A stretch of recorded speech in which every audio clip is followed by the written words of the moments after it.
Chapter 899.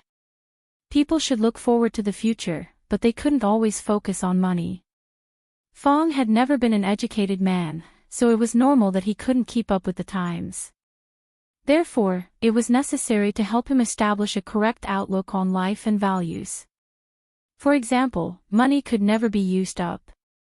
When the time was right, he should give back to the society by helping the people perform for free, so that they could enjoy a 5D movie experience.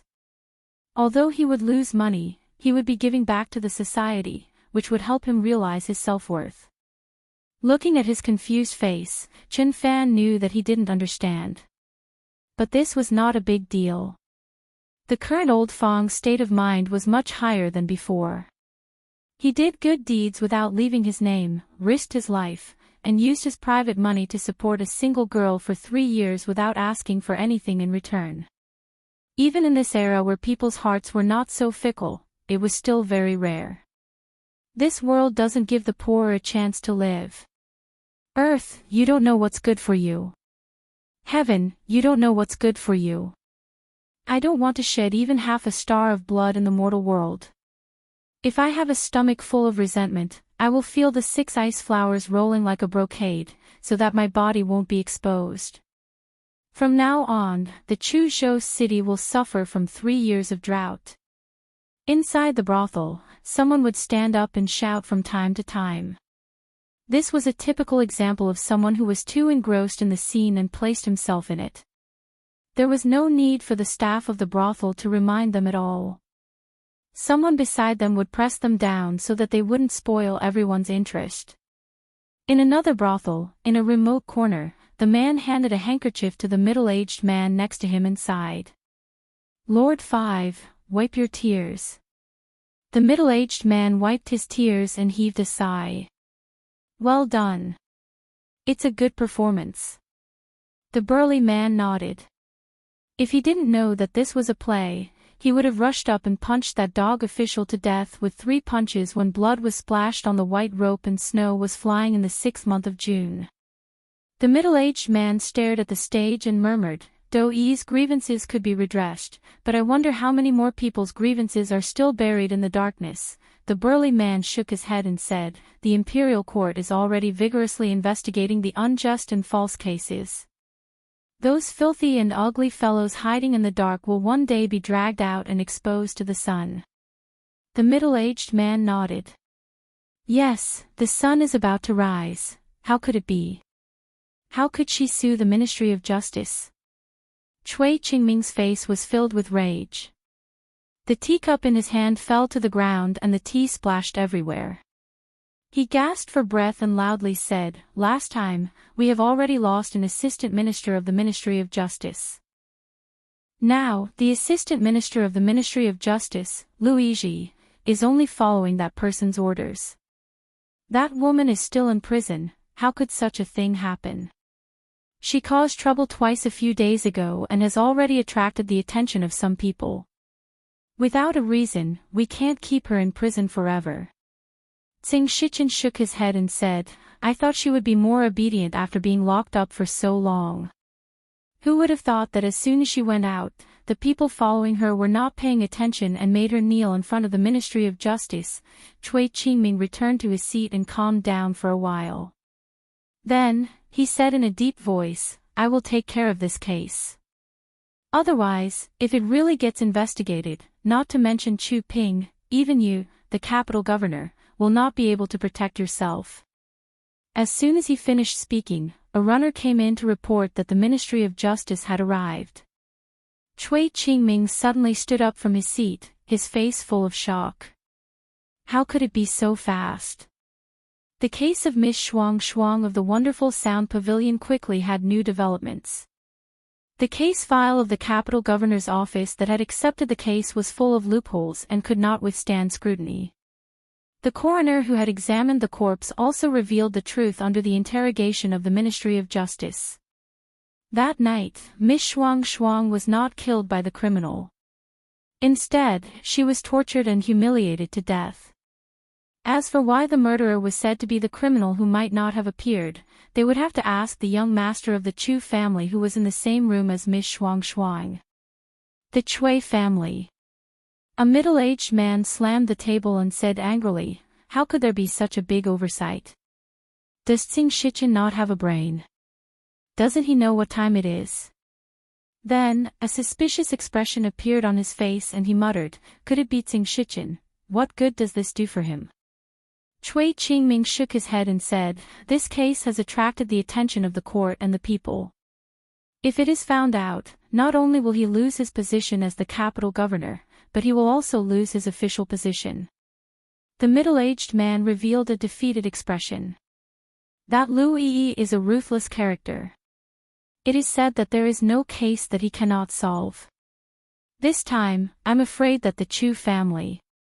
One Chu family, one capital governor, we. Chui Qingming clenched his fists and asked through gritted teeth, "What's the situation with the Chu family?" The middle-aged man shook his head and said, "The Ministry of Justice has not summoned Chu Ping for the time being, but it should be soon. In that place, no matter how tight-lipped one is, it is inevitable. What about that matter? The people no longer trust the Chu family. Even those great scholars do not dare to risk universal condemnation and speak casually. After all, this case has too many implications, and the situation is not optimistic." Chui Qingming thought for a long time and loosened his fists. He slowly said, "The Chu family can't be saved, but the capital governor may not." The middle-aged man hesitated for a moment, then asked, "Will we also be dragged into this matter?" Chui Qingming shook his head and said, "Tsing Shichen is a smart man. He knows what to do." The Ministry of Justice investigated cases very quickly, and this case was extremely fast. They had no choice but to act quickly. The entire capital was watching the progress of the case, so they did not dare to delay. And this case was actually not complicated. There was no need to summon the grandson of the Grand Tutor. The several bailiffs of the capital government who knew about the case confessed everything not long after they were brought to the Ministry of Justice. They had indeed been pursuing a criminal that day, but the criminal had not been in the fine sound pavilion. They had accidentally stumbled upon young Master Chu's deed, only to discover to their shock that young Master Chu, who liked to play tricks, had accidentally strangled the young lady to death. What happened next was logical. The Chu family was a famous noble family in the capital. How could they tolerate such a stain on a member of their family? Naturally, they used the power of the family to cover up this matter. Thus, the cause of Lady Shuang's death became a crime committed by a fugitive. The young master of the Chu family, who was originally the murderer, suddenly became the victim. In order to cover up the truth, they quickly disposed of Lady Shuang's body. When Lady Shuang's sister went to the Yamen to complain, they were afraid that the matter would be exposed, so they also arrested her and threw her into prison, adding insult to injury. This was simply insane. The injustice of Dou Yi was just a play and could not be taken seriously, but Lady Shuang's grievance had really happened right beside them. They had heard it with their own ears, seen it with their own eyes, and had always been paying attention. And during the course of the trial, the bailiffs of the capital government revealed another secret that further solidified Chu Ping's crime. Not long ago, the disappearance of a girl that had caused an uproar actually also had the shadow of this young master of the Chu family. However, this matter was still concealed by the all-powerful Chu family. It was precisely because of this young master of the Chu family's perverted hobby that Lady Shuang had died a wrongful death. Lady Shuang must have been forced by that beast. No wonder it snowed on the night of the Lantern Festival. I originally thought that it was a strange phenomenon that happened once every few decades, but it turns out that the heavens were crying out for Lady Shuang's injustice. To think that I had always thought that the Chu family was the backbone of our Jing kingdom, that Grand Tutor Chu was a just and righteous person, but who would have thought, he still has the cheek to say that Lord Li is a sycophant. What has Lord Li done? He has made great contributions to the country and the people, but he is not the least bit proud of it. He has even repeatedly resigned from his position and refused to be rewarded. And what about him? He covered up for his descendant, causing such a huge injustice.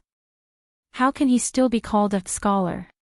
He even wants to frame Lord Li, the pillar of our Jing kingdom. If not for Prime Minister Qin and the other officials in the imperial court, I'm afraid, sycophant, this is a true sycophant.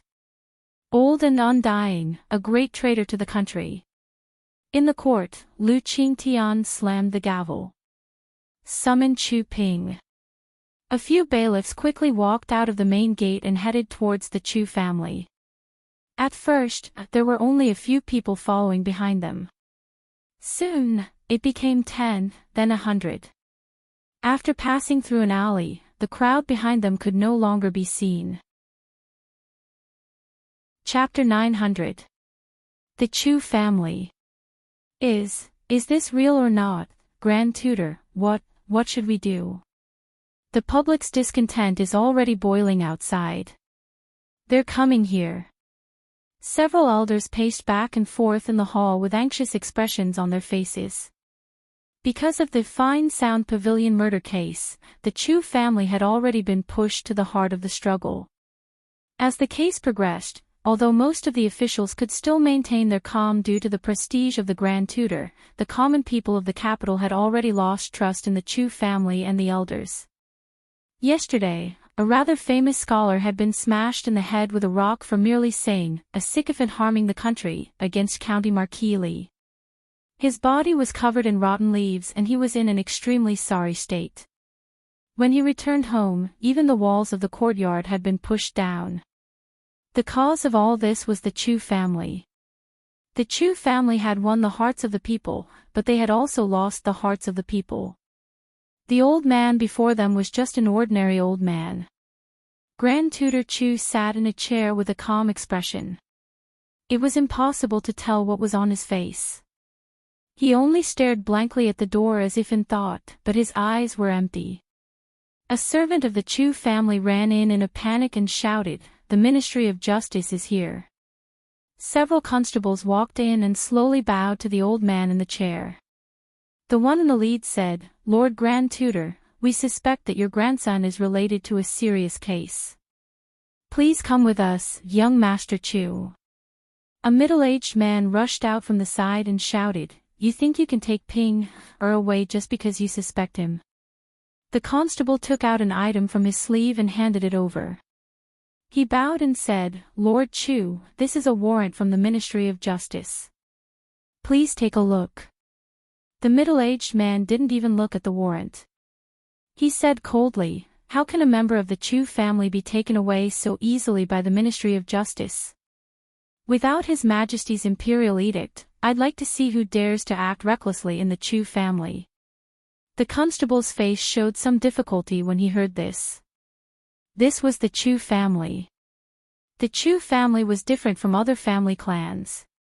With Grand Tutor Chu present, even the members of the Ministry of Justice could not act too brazenly. Of course, if the Chu family was reasonable, things would naturally go smoothly. If they insisted, they would probably have to seek His Majesty's decree. The constable looked at him and bowed, "If that's the case, we'll take our leave first."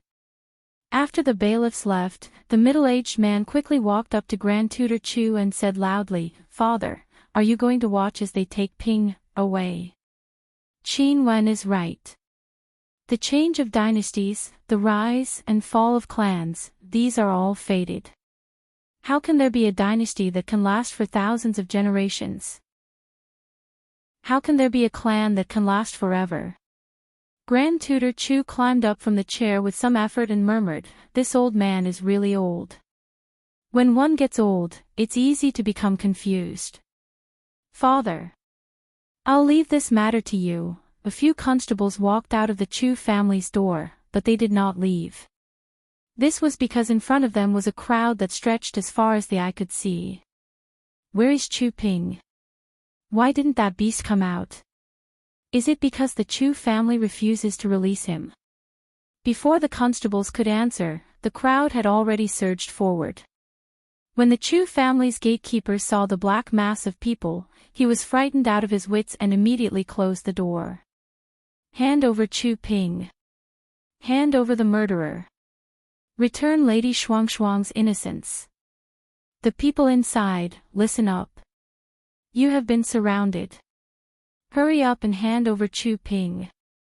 Inside the Chu family, they heard the deafening shouts coming from outside. Even the ground beneath their feet was trembling.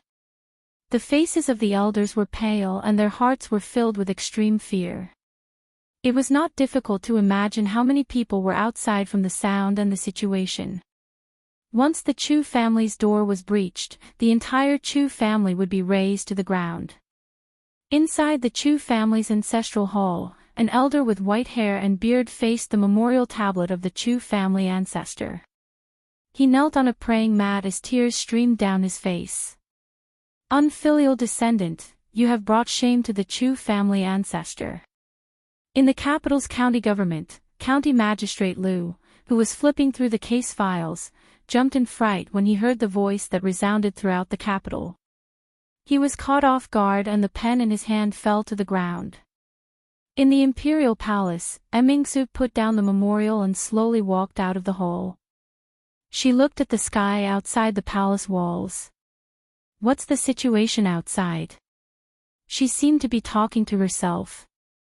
A female official walked over from the side and said respectfully, "Rest assured, Your Highness. I have already sent the Imperial Guards over. There won't be any trouble." In Hibiscus Garden, Emperor Jing, who was lying on the sickbed, slowly opened his eyes. Changde walked over and closed a window. Grand Tutor Chu, what a pity. Changde narrowed his eyes and said coldly, "His death is not to be regretted for delaying His Majesty's illness." In the Li family, Li Yi covered the little fellow's ears to prevent him from being frightened by the sounds outside. When the first sound had come, it had startled the little fellow who had been taking an afternoon nap. He immediately bawled. It was not easy to coax him back to sleep, but the sounds outside still continued. His hand covered Li Duan's ears, but a hint of melancholy and pity appeared on his face.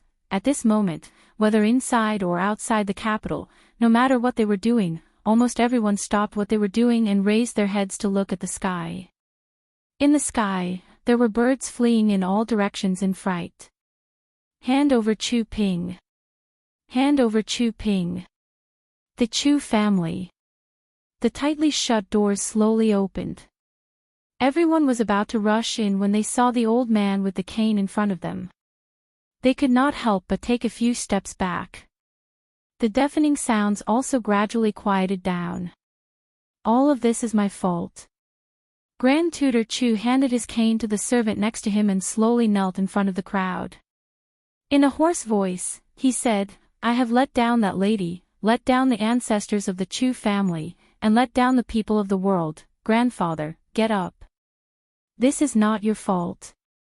After a sigh, a figure limped out from the crowd at the back.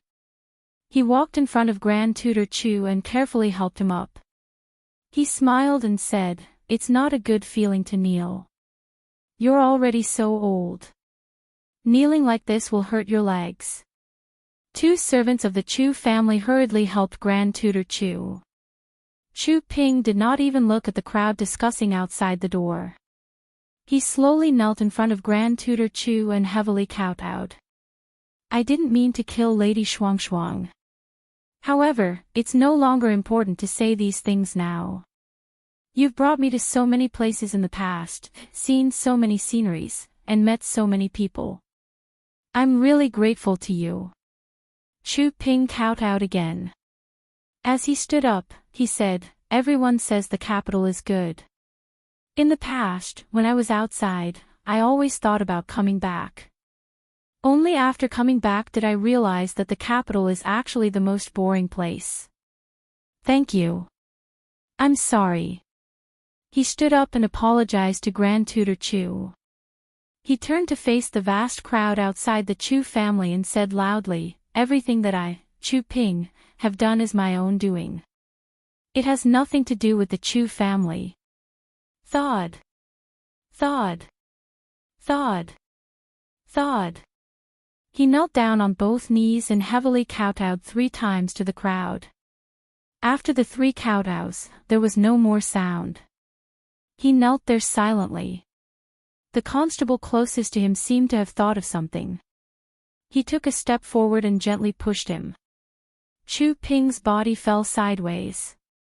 A dagger was stabbed straight into his chest. Fresh blood stained his clothes. Chapter 901. Seeing that young Master Chu was clearly no longer breathing, the constable took 2 steps back with a look of disbelief. There was no end to the exclamations in the crowd. No one expected Chu Ping to be dead. He had chosen to commit suicide in front of so many people. Was this suicide to escape punishment or death to atone for his crimes? Pinger! A middle-aged man rushed out from the Chu family crowd and picked up the corpse on the ground. His face was filled with grief as he wailed out loud. Grand Tutor Chu's body went limp. Fortunately, the Chu family servants behind him supported him, preventing him from falling. After he straightened his body, he waved away the Chu family servants who were supporting him and walked to the constable. He asked in a hoarse voice, "Are you taking his corpse away as well?" The constable immediately took 2 steps back and bowed. The evidence in this case was conclusive. If Chu Ping were still alive, he would naturally be brought to the Ministry of Justice for interrogation. But since he was dead, he had to leave some face for the Chu family. Chu Ping's corpse was brought in and the Chu family's main door slowly closed. The crowd outside stood in front of the Chu family for a long time, but ultimately did not rush in. Pooey! What **t? Someone spat viciously at the Chu family's main door before turning to leave. Someone said angrily, "Pooey! That old sycophant! Chu Ping is dead. Miss Shuang should rest in peace." Another person sighed and walked a few steps before turning back to face the Chu family's main door. Pooey! On this day, nearly all the citizens of the capital came to the Chu family's front door for a tour. Although everyone had left, the Chu family's front door had become filthy. Even the signboard on the front door had been smashed down. A noble family of a generation had been reduced to such a state overnight. It also made countless officials and nobles in the capital realize how powerful the commoners they usually looked down on were. Chu Ping had committed suicide to atone for his crimes, but the Chu family's matter was not over yet. When Grand Tutor Chu was still a scholar in the Jing Kingdom, he had cleansed the emperor's side and admonished the emperor. This was a matter of great moral integrity. But now that his moral integrity had been stripped away, all he had done was to slander the important officials of the court, form a clique for personal gain, harbor evil intentions, and even commit treason such as forcing the emperor to leave the Golden Palace. Moreover, he had harbored criminals and abused his power for personal gain. How could he escape the punishment of the law? Every generation of Grand Tutors had resigned due to old age. Grand Tutor Chu was the only one who had been stripped of his title by the imperial court. Chu Ping's father had also been stripped of his official position. The Chu family's former glory was gone, and no one ever mentioned the title of the scholarly bones of the Jing Kingdom. Under the heavy punishment of the court, although the Chu manor was still preserved and the property was not confiscated, the people of Jingdo never saw the tightly closed front door of the Chu family open again. None of the great scholars who had once stood with Grand Tutor Chu said anything about this matter. In reality, it wasn't that they didn't say anything. In the beginning, there were some who spoke out, but before the court could react, they all disappeared because of the public opinion. Chu Ping died and the truth came to light. Lady Shuang's injustice was cleared. The court felt wronged and set up a tomb for her in Jingdo for the people to worship. It also erected a warning monument for the government. The people would forever remember the name Ma Shuang. It was because of her death that the court paid attention to cases of injustice among the people and accelerated the reform of the law. It made the government truly a place to redress the grievances of the people and not a filthy place where those important people abused their power for personal gain.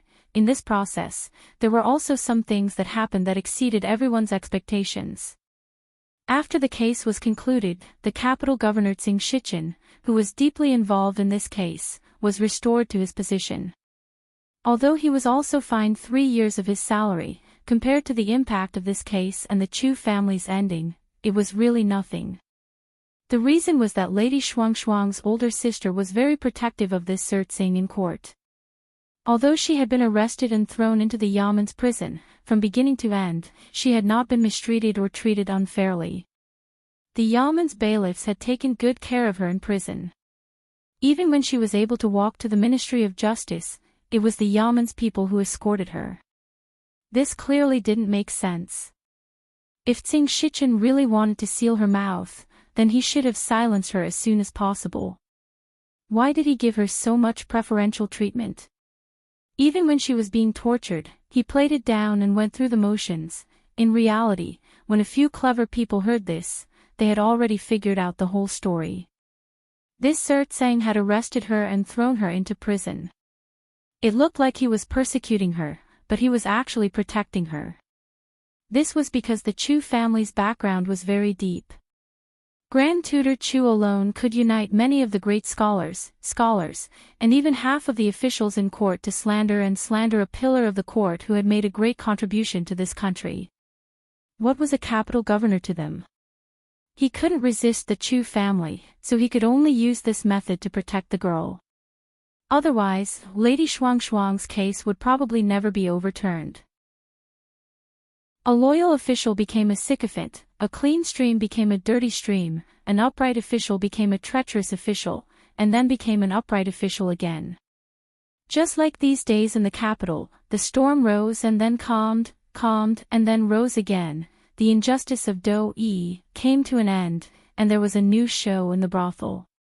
The storm had calmed down a bit, and only a few ripples remained, enough to serve as a side dish for the people of the capital. You're talking about that sycophant. In a bun shop, a scholar in a scholarly robe had just spoken when a bun flew from the front and smashed into his face, followed by an angry voice. Who are you calling a sycophant? Say it again. The scholar picked up the bun that had fallen to the ground and looked at the shopkeeper of the bun shop. He said in a daze, I said that Grand Tutor Chu was a scholar, loved and respected by the people, and trusted by the officials. Who would have thought that he would do such a thing to ruin his reputation? It's really, the shopkeeper of the bun shop looked surprised. Ah, you mean that old sycophant. Who else could it be? The owner of the bun shop waved his hand and said awkwardly, Hi, I'm really sorry. I got addicted to smashing you scholars a while ago. It's fine, it's fine. That bun is on me, it's free. The Chu family has now completely declined. No one in the capital is willing to have anything to do with them. After the reform of the law, the pressure on the government has increased a lot. Fortunately, after that period of busyness, the pressure has lessened a lot. Most cases are actually not that complicated, and it's not every day that there's a case of injustice. Without Grand Tutor Chu leading the way, that matter can be considered to have completely calmed down. Mingzu looked at Li Yi and sighed. It's finally over. After a long time without receiving a response, she extended her hand and waved it in front of Li Yi's eyes. Li Yi came back to his senses and asked, what did you just say? Mingzu looked at him and finally waved her hand. Nothing, how is this the end? Li Yi shook his head. He lifted the curtain of the carriage and said, This is just the beginning. He jumped down from the carriage and walked towards a building in front of him. It was an ancestral hall. In the ancestral hall, there was a stone tablet. The people of the capital lined up like flowing water. After placing an incense stick in front of the stone tablet, they left through the other side. Li Yi lined up and placed an incense stick in front of the stone tablet. He then stood to the side for a while before walking out. Mingzu was still standing next to the carriage, looking at another carriage. A green-clothed manservant walked over from that side. He bowed and said respectfully, My master invites you over. Li Yi looked at him and asked, Who is your master? You'll know when you get there, my lord. Li Yi looked at the carriage that was parked in the corner and walked towards it. As he walked to the side of the carriage, the curtain was lifted by a withered hand, revealing a face covered in wrinkles. The old man seemed to have aged another 10 years since the last time he had seen him. Li Yi cupped his hands and said, "Grand Tutor, long time no see." Behind the curtain, the old man looked at him emotionlessly and said in a hoarse voice, "You once asked me if it was worth it. For my own selfishness, I buried the entire Chu clan. It was indeed not worth it." He shook his head, his eyes suddenly becoming sharp. "But the eldest imperial son returning to the capital to inherit the throne is natural. Have you ever thought about what you are doing? What you are doing is worth it. Just what do you want?" He looked at Li Yi and asked, "Prince Jin is young and you have no contact with the other princes. Tell me, just what do you want?" Li Yi looked at him and slowly asked, "Grand Tutor, do you really want to know?"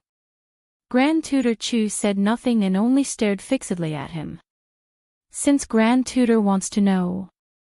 Li Yi shook his head and walked into the carriage. Grand Tutor Chu leaned forward. He moved his head closer and whispered, "I won't tell you." Chapter 902. As the carriage drove past, there was a violent cough coming from inside. Mingsu turned back to look at Li Yi. "What did you say to Grand Tutor?" Li Yi shook his head. "Nothing." Mingsu looked at the carriage in front again. The coughing gradually faded away. She continued to look at him with a look that said, "Do you believe me?" "I swear on the honor of a sycophant." Li Yi raised 4 fingers. "I really didn't say anything to him." The main reason for the Chu family's demise was not the Chui family.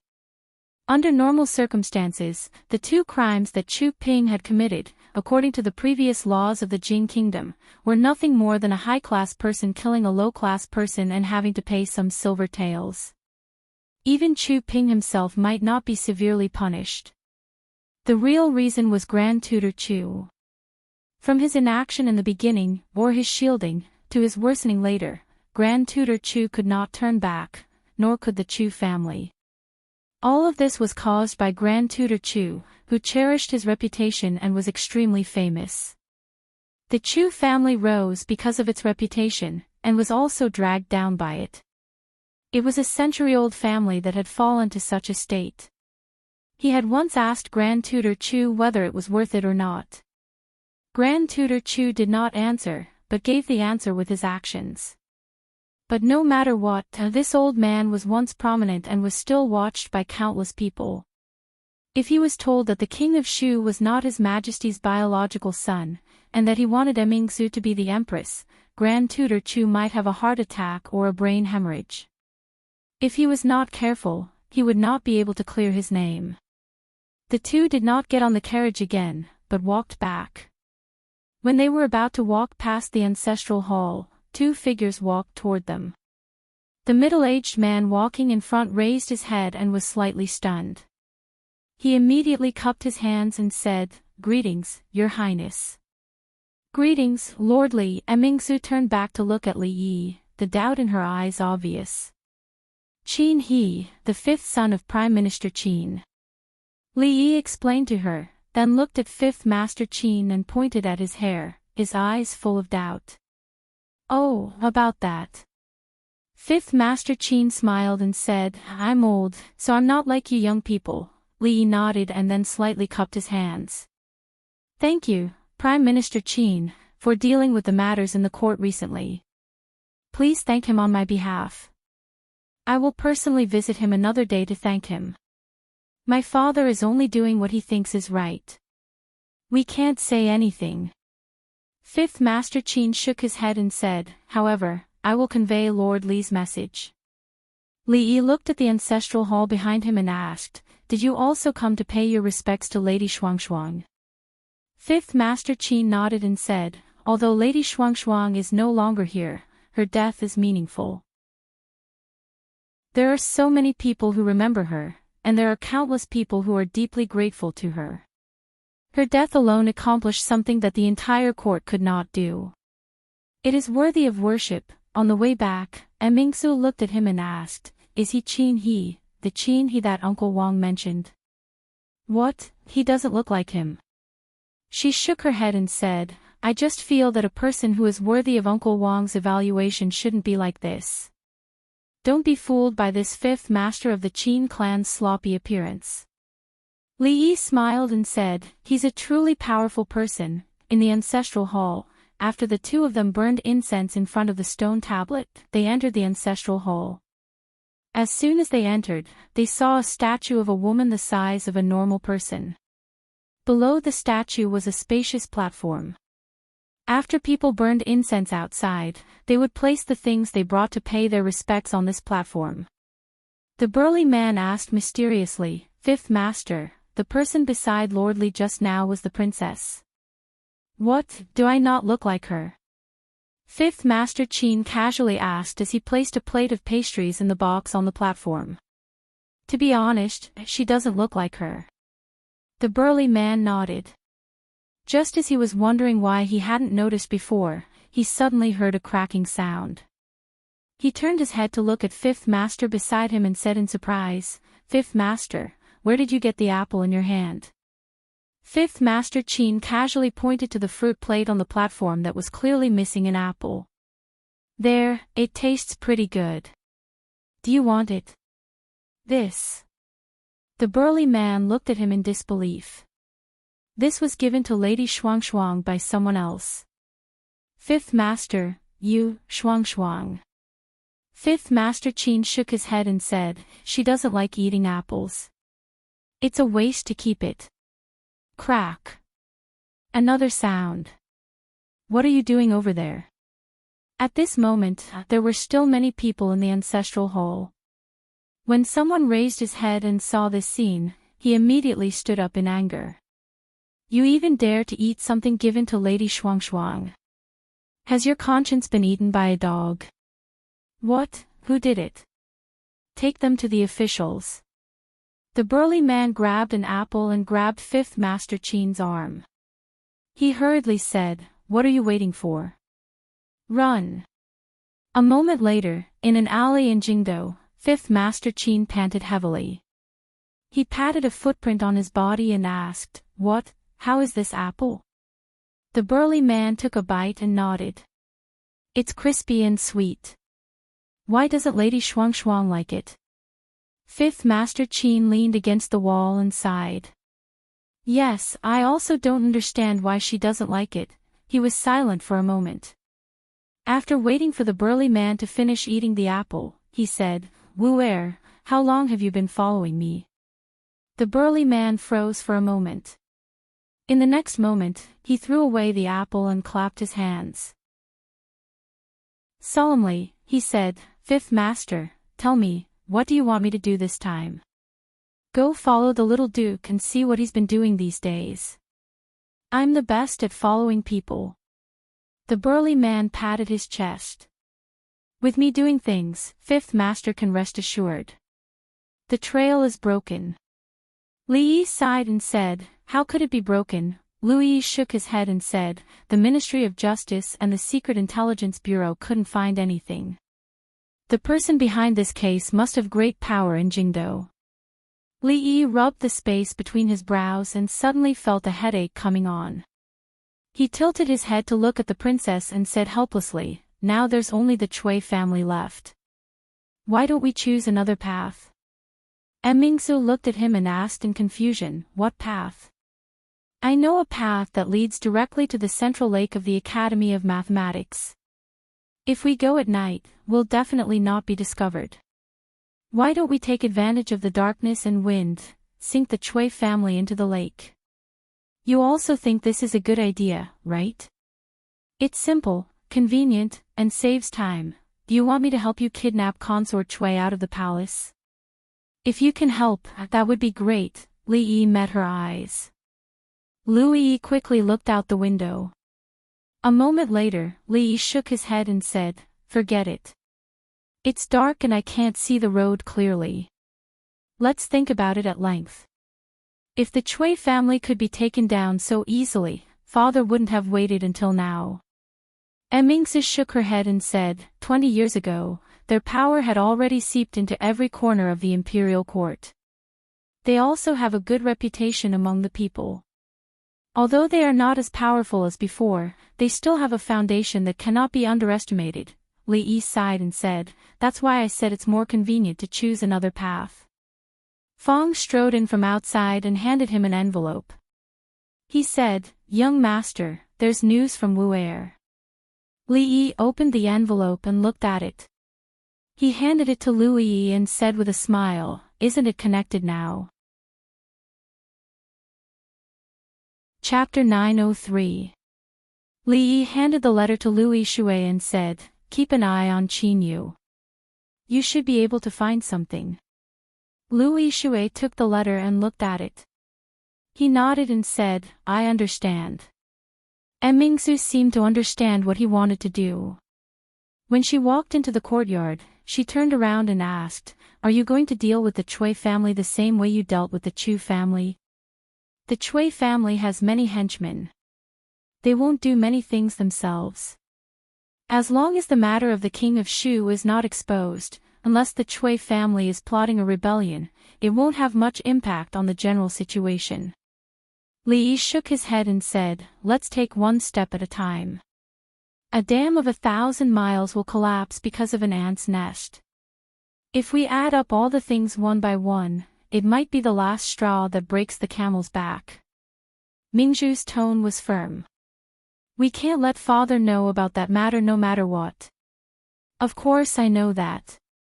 Otherwise, the Chui family will die countless times for this crime.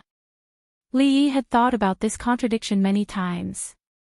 It was obvious that it was easy to destroy the Chui family through that matter, but it was easier to destroy the old emperor. They couldn't take this risk. The two reached a tacit understanding on this matter. There was nothing to discuss. Li Yi saw Mississippi Lu on the other side of the courtyard. She seemed to have just finished practicing. He thought for a moment and waved his hand. Rui, come here for a moment. Mississippi Lu put down autumn water and walked over. She cast an inquiring look at him. Li Yi looked at the two standing together. After a moment, he looked at Mississippi Lu and said in surprise, I find that you have been growing recently. I remember that you were shorter than the princess at the beginning. Now you are the same height. Mississippi Lu looked at him. When have I ever been shorter than her? Ah, you didn't. Li Yi shook his head and said, then I must have remembered wrongly again.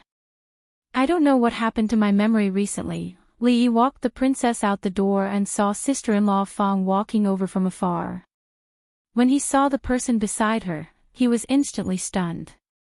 He closed his eyes in disbelief, and when he opened them again, sister-in-law Fang was already talking to the woman beside her with a smile. Li Yi looked back at Mississippi Lu and asked, who's the girl next to Mrs. Fang? I've never seen her before. Mississippi Lu looked in that direction and said, yesterday, when Aunt Fang went to the temple to offer incense, she met Miss Xiao on the road. Miss Xiao came to the capital to seek shelter with her relatives, but she couldn't find her and was robbed of her traveling expenses. Aunt Fang pitied her and temporarily took her in. Miss Xiao. Li Yi nodded and sighed. Sister-in-law Fang is really kind. Sister-in-law Fang actually treats people very well, and Uncle Fang is also not bad. It's just that he looks a little fierce usually, Li Yi nodded. Speaking of which, you two are quite similar, but you don't know how to use a broom when you fight, which is much better than her. Mississippi Lu's temper had really improved recently, and Li Yi couldn't help but feel that his youth was gone forever. She could even cook a bowl of noodles that tasted pretty good by herself. The unruly, willful, unreasonable, and unworldly Mississippi Lu seemed to be gone forever. Of course, the person who made him feel that time could change a person the most was Fang. He had quietly sent sister-in-law Fang's biggest enemy to her side, and the two of them could get along with each other like sisters. There was harmony inside and outside the house. Li Yi didn't think he had the ability to do so. Some things have to be faced. I don't have the ability of the son-in-law, so of course I have to find another way. When Fong said this, his face was shrouded in a sacred glow. For him, this was indeed a big deal. To be able to let sister-in-law Fong and Little Red get along like sisters, this was simply a fantasy, unbelievable, and something that he didn't even dare to think about in the past. In contrast, his own affairs were more difficult to deal with. Although Drunk Mo's tone had relaxed these days, it seemed that she was still not completely mentally prepared. And this was just Drunk Mo.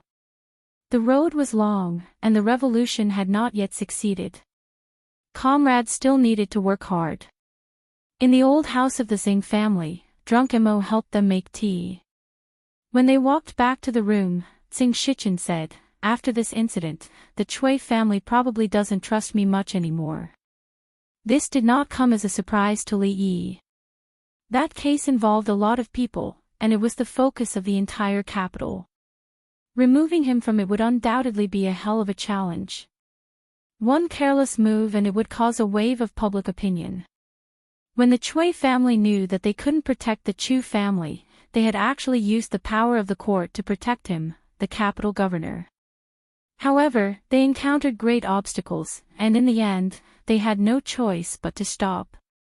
In this way, the subsequent reversal of public opinion seemed extremely suspicious. With the protection of that girl, if the Chui family still didn't suspect them, they would have been eaten up in the capital. Although the king of Shu is still in Shuzhou, as long as His Majesty doesn't appoint a crown prince, he is still the most promising. Xing Shichen looked at him and said slowly, "Once something happens to His Majesty, the king of Shu will inherit the throne.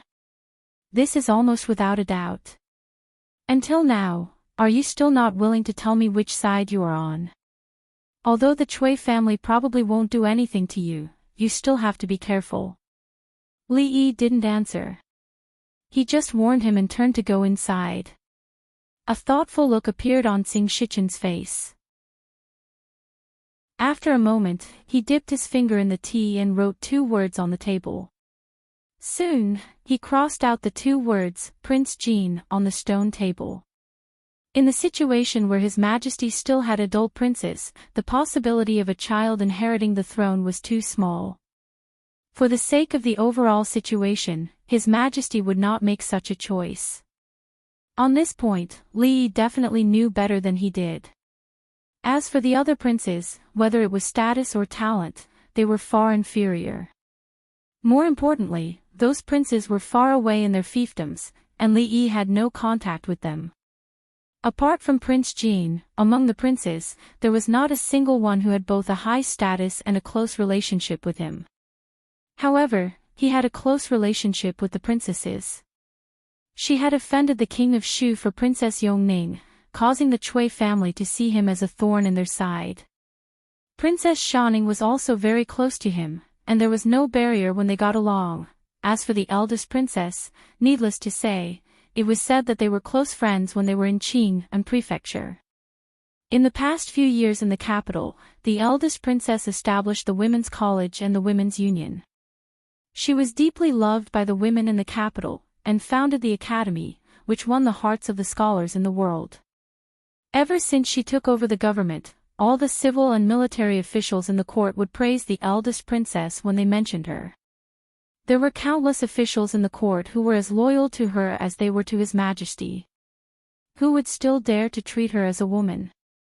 Not to mention, great scholar Chu's actions backfired and he lost the hearts of the people.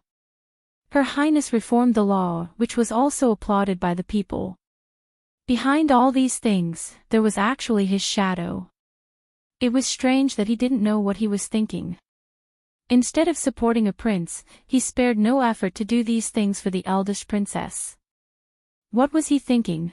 Xing Shichen picked up the teacup and put it down again, the expression on his face frozen. Chapter 904. In the room, Madame Qin was teaching drunken ink embroidery. For the daughters of the noble families in the capital city, embroidery was a necessary skill. Most of them would embroider their wedding dresses with their own hands before they got married. Seeing Li Yi come in, she quickly hid the wedding dress. Li Yi didn't know what she was thinking. She actually looked at the wedding dress more secretively than the belly band. He had even seen her wearing the belly band several times, but she didn't even show him a wedding dress that wasn't embroidered. Madam Chen put their hands together and said, "You two, it's time to pick a day and set the date early. You can't keep dragging it on like this. It's still early." Drunken Ink lowered her head and whispered. Li Yi glanced at her and said, "What do you mean it's still early?" "It's not early." Watching her break free from his hand and run out quickly, Li Yi shook his head helplessly. Although she usually looked very bold, after the two of them got closer, she became shy. Third Miss Chen looked at her running out with a smile. After a long time, she turned her head inside, saying, "You are still young and don't know the dangers of the court. A family can live in peace and harmony. Even if it's a little dull, it's much better than facing those deceitful battles every day." Li Yi lowered his head but didn't speak. No one liked to live in deceit and conspiracy all day long. Compared with this, wasn't it more interesting to play with the children, Rui, and the proud Lolita at home? If you want stability, you must first endure turbulence. She looked outside the door. The two women were talking about something. She turned back and said, "I think Ruoqing is also thinking about you. Although Drunken Ink is here, you can't always ignore her. I can see that her heart is actually more bitter than anyone else. You can't let her down." "I know." Li Yi looked outside the door and nodded. "I won't." She looked at Li Yi, and a rare hint of resentment appeared on her face. "Your father was so devoted back then.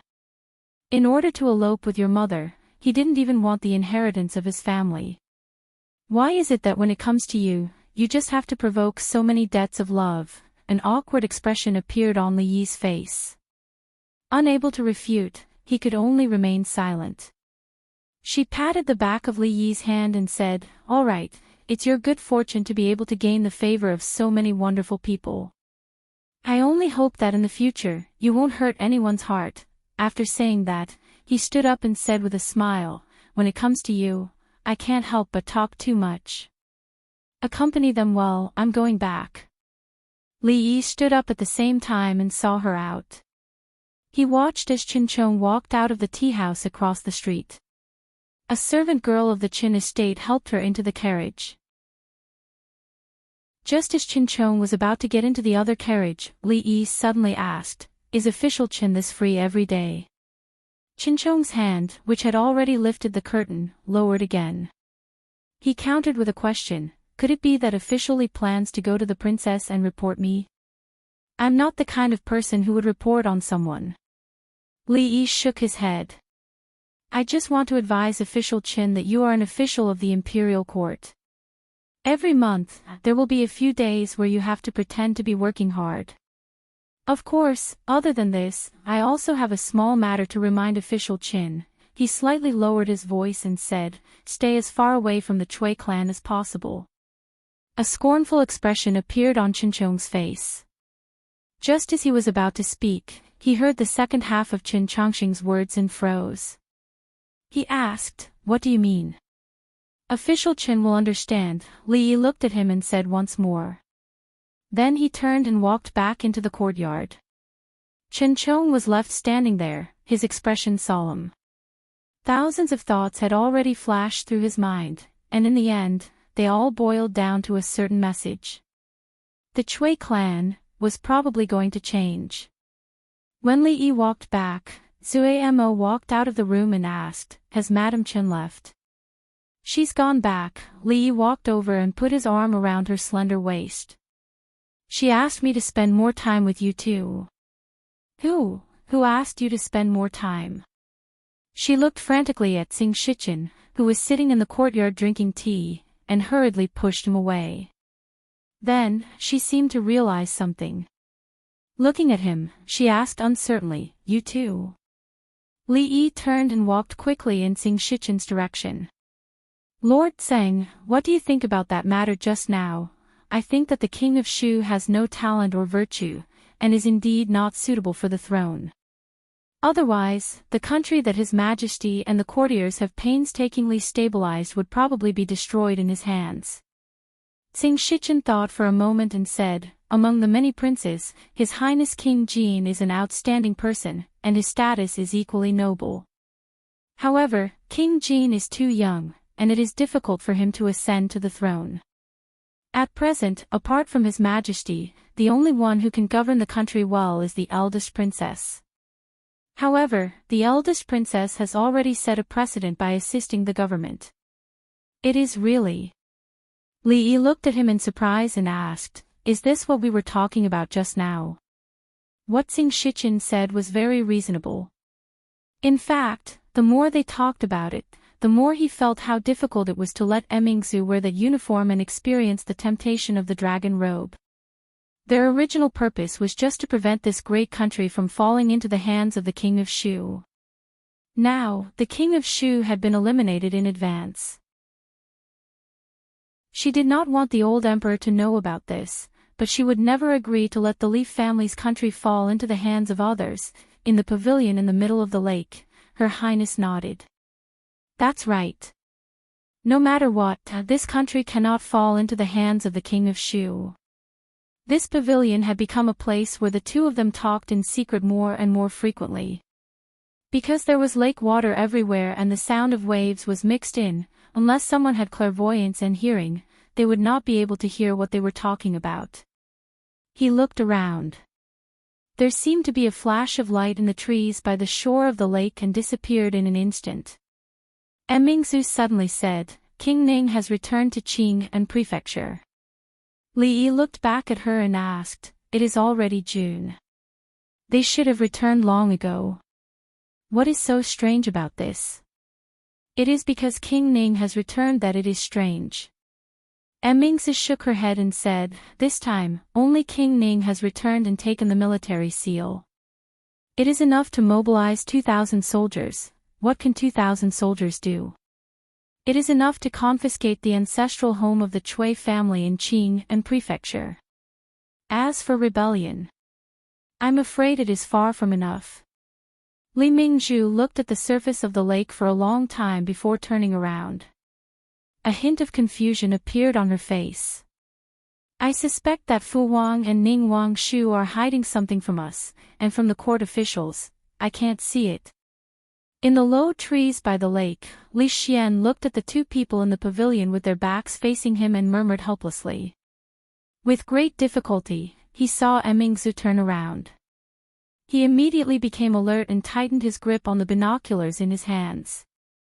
I am pregnant with Father, thou Emperor, from the court officials. He frowned and murmured, you spoke so fast. How can I hear you clearly? A look of doubt surfaced on his face. What exactly was Mingzhu thinking? She had hidden it from Uncle Huang and the court officials. She seemed to be at a loss. Clatter. As if realizing something, he sucked in a cold breath. Shock appeared on his face. The binoculars in his hands suddenly fell to the ground and he jumped out of the bushes. Li Yi and Emingzu raised their heads and saw Li Xian, who was wearing a garland made of tree branches and decorated with a few small flowers. Surprise appeared on their faces at the same time. Chapter 905. Today, Li Xian was dressed in dark clothes, and the wreath of branches on his head was particularly eye-catching. If he smeared some camouflage paint on his face, he would look even more like the real deal. I saw what you said just now. He ran all the way here, panting heavily, and the shock on his face had not faded. Li Yi did not know why he was dressed like this, and asked in surprise, what did you see? Li Xian pointed at the binoculars hanging around his neck, and Li Yi was even more confused. Li Xian looked at the two of them, and his eyes were filled with extreme surprise. I don't need to listen to what you're saying. I only need to look at your lips to know what you're saying. Li Yi looked at him, and his expression was slightly shocked. You've learned to read lips? Without waiting for Li Xian to nod, he remembered that during this period of time, whenever the two of them spoke, he would always stare at his own lips. Could it be that he was really learning to read lips?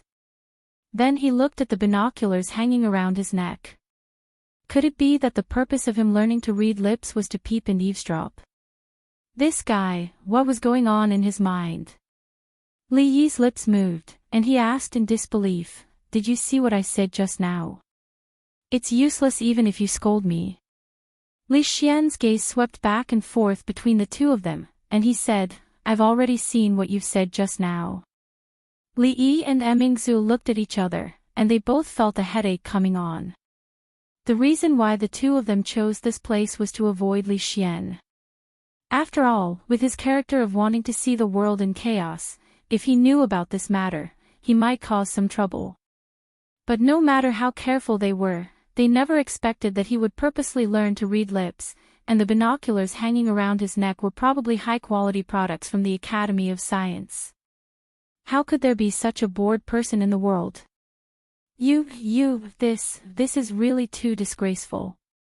A worried expression appeared on Li Xian's face.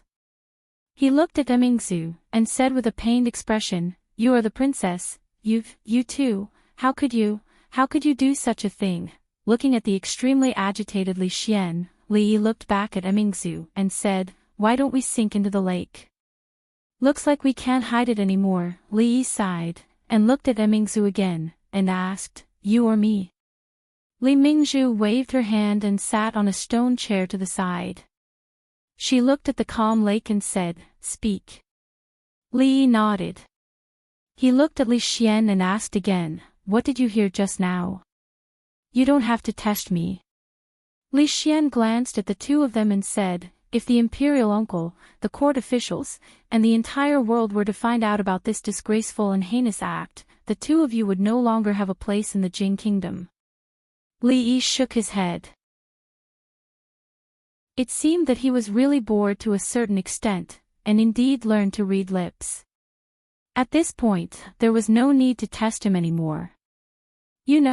Although the king of Shu has been chased to Shu province, and his reputation has been ruined, he is still the eldest son of the emperor. If something happens to his majesty, he will most likely make a comeback, and even ascend the throne. Li Yi looked at him, and said, The princes of his majesty have no talent or virtue. If the world falls into their hands, it will end in defeat sooner or later. We have come step by step to where we are today, and we can't let the court go back to its original path. Moreover, with the power in Mingzhu's hands, she will not have a good ending for any of the princes who succeed the throne. Hearing this, Li Xian's face darkened. How could he not understand this logic? Only Uncle Emperor was broad-minded enough to allow the eldest princess to rule the country, and hand over all the affairs of the country to her. Until now, most of the court officials had acquiesced to the eldest princess's existence. But if the new emperor succeeded the throne, he would definitely not allow these powers to be held in the hands of a princess. Even the Academy of Sciences would be out of his control. The precondition for their peace was that Uncle Huang was still in control of the country. Once he was gone, many people's fates would be turned upside down. However, although this was the truth, it had nothing to do with what they said. That was not the point. One was an unmarried princess, and the other was an important official with a family. The two of them were together secretly, and no one would find out, and everything would be fine. But now that Mingzhu was pregnant, they could not hide it for long. Once this matter was made public, it would become the biggest scandal in the royal family, and the two of them would be condemned by everyone. Even if they could keep their lives, they would no longer have a place in the Jing kingdom. Why are you so careless? Li Xian looked at them exasperatedly, and sighed, and said, Go to a place where no one knows you, and don't come back. Let me finish first. Li Yi looked at him calmly, and Li Xian looked at him, lowered his head, and said, Go ahead. Actually, Prince Jean is the most suitable person to inherit His Majesty's position. Li Yi looked in the direction of the arithmetic school, and said slowly, but he is too young, and can't take up the heavy responsibility, so, why are you saying this to me at this time? Shut up, let me finish.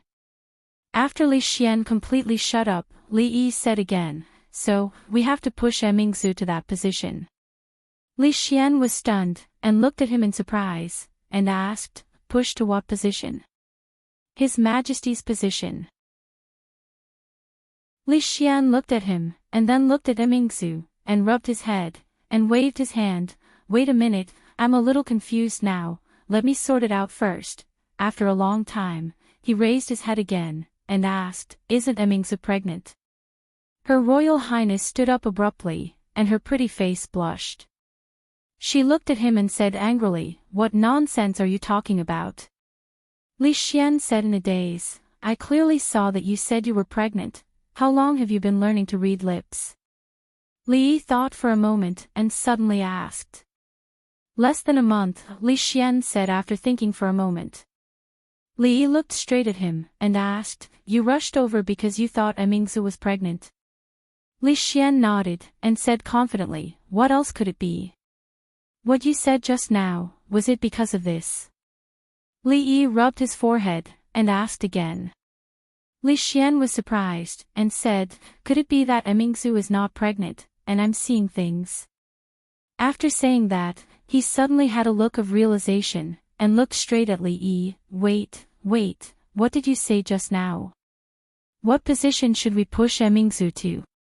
Li Yi sighed, and turned to look at Mingzu. Why don't we just sink? Chapter 906. Such an important matter. Li Xian's face was gloomy as he paced back and forth in the pavilion. Occasionally, he pointed at the two of them. Li Yi and Mingzu were both silent. Influenced by their traditional education and beliefs, this was the first time they had heard of this matter. It was indeed difficult for them to accept. How dare you not tell me? Li Xian slammed his palm on the stone table and asked angrily, such an important matter, how dare you hide it from me? Are you not treating me as one of your own? The anger on his face only lasted for a moment before disappearing in the next moment. He clapped his hands and said with a face full of surprise, why didn't I think of this idea before? To him, it would be best if he could maintain the current status quo. However, no matter who inherited the throne, with his identity and position, he would not have a good life in the capital. However, who was Mingzu? She had grown up with him and the three heroes of the capital had gone through thick and thin together. It was as if they were wearing the same pants. Although it was the two of them who were wearing the same pants now, based on the current situation, if Mingzu could really sit on the throne, it would definitely be the best outcome. However, although she was also the child of the emperor, she was a woman. Would it be difficult for a woman to become the emperor? Thinking about it carefully, the dragon robe did not look good on her either. This matter is not certain yet. Let's not talk about it for now. Li Yi pressed on his shoulder to calm him down. He said, you cannot tell anyone about what happened today, including His Majesty, your father, mother, the crown princess, and your brother Xin. Don't worry, I know the severity of this matter. Other than the three of us, I will not let a fourth person know. Li Xian nodded solemnly, then said, based on what you said, the biggest obstacle in front of us now is the Cui family. The Cui family has done such a rebellious thing, and they are still jumping around in the court all day long. It is really annoying to see. Should we go all out? He turned his head to look. I think this lake in the academy is not bad, although he didn't know from whom did Li Xian learn this unreliable idea of sinking into the lake. He was right about one thing. As long as the Cui family didn't fall, they wouldn't have peaceful days. This time, it was fine if they didn't make a move, but if they made a move, the Cui family wouldn't be able to make a comeback, once and for all. As for the secret between the two of them being known by him, it did not affect them much. Li Xian, who was born with a short brain, was muddle-headed on many things, but he had never messed up on a major matter. At least he knew that in the future, he wouldn't be like before, always causing trouble at the drop of a hat. He came out to wander around after learning half of lip reading and ended up making such a big mistake. However, this incident also reminded him that there were even perverts in this world who specialized in lip reading and hid in the dark with binoculars to peep at him. In the future, no matter what he did, it was better to be extra careful. After stepping into the house, all the messy thoughts in his mind disappeared. Wife, children, sister-in-law, and the little servant girl who was about to grow up and was gradually getting rid of the silly adorable. This was another small world, blocking all the things that were incompatible with the word home outside. Mississippi Lu was holding a piece of paper in her hand and saying something to Rui. It was probably because she encountered some words that she didn't know. Rui was the kind of person who could calm down no matter what she did. When the two sisters were young, they also did literacy and other things, but it was probably useless for Mississippi Lu. Li Yi picked up a few pieces of paper that were messily placed on the table and looked at them. Most of them were about the Lu League. The Lu League had already formed a stable system. It was not an exaggeration to say that it was an organization. The elite disciples were all skilled in martial arts. They were famous martial arts masters on the master ranking list and the chivalry ranking list. As for other places, it was more of a relationship similar to a contract. There were many masters in the league and they had strong financial support. They took what they needed from the people in the martial arts world and cooperated with tacit understanding. It could be said that they had completely changed the current situation of the martial arts world. As the leader of the Lu League, Mississippi Lu's growth was amazing. Of course, this did not refer to a specific part of her body. Other than physical growth, there was also psychological growth. Thinking back to 3 years ago, the girl in white who was riding on a horse and holding a sword, and now the girl who frowned and bit her thumb, staring at the piece of paper in front of her seriously, were like two different people. There was another stack of papers on the table. Li Yi also flipped through them. They were all information about the Wu Kingdom. As the only country in the vicinity that had fallen into internal strife, although the imperial court of the Wu Kingdom was strong, there were too many rebels and traitors in the country. It could not be suppressed in a short time. The surrounding countries might have some other ideas besides watching them make a fool of themselves. Seeing him walk in, Rui seemed to have seen her savior. She hurriedly said, my husband is back. Quickly help Rui take a look at what's written on this. I've been having a headache these past few days. The reason why Rui had a headache was that Mississippi Lu would ask her whenever she encountered something that she did not understand. In fact, Rui only recognized a few more words than her. When it came to the meaning of poems and articles, she would also have a headache.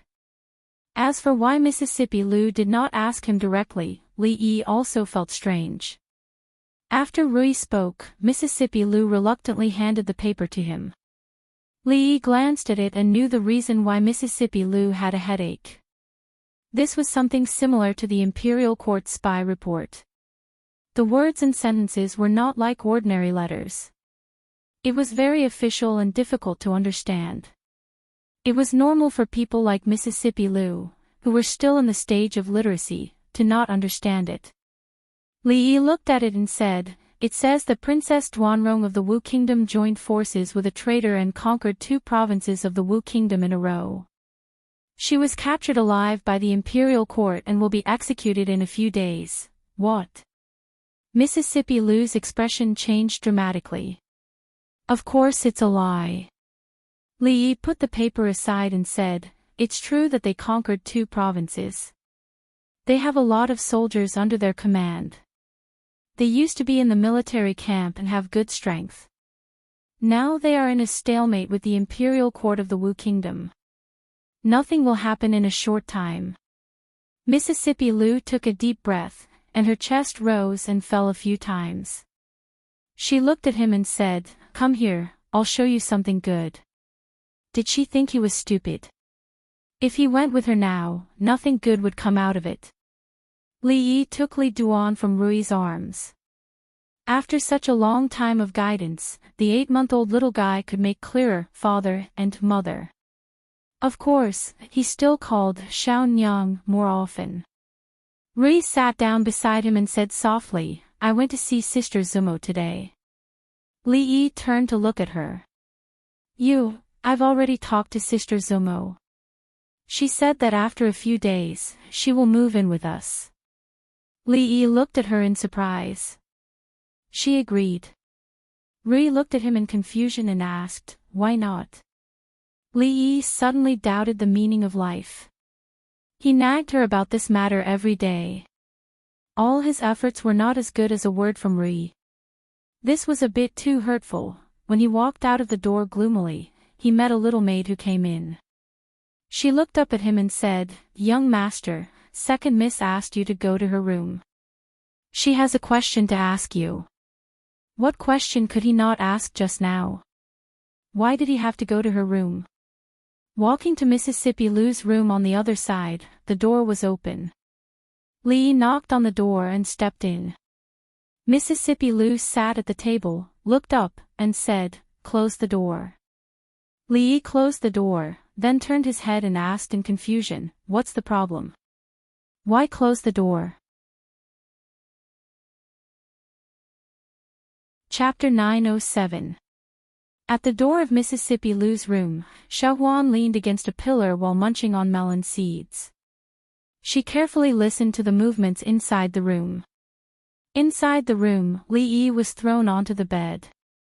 He covered his buttocks and glared at Mississippi Lu angrily.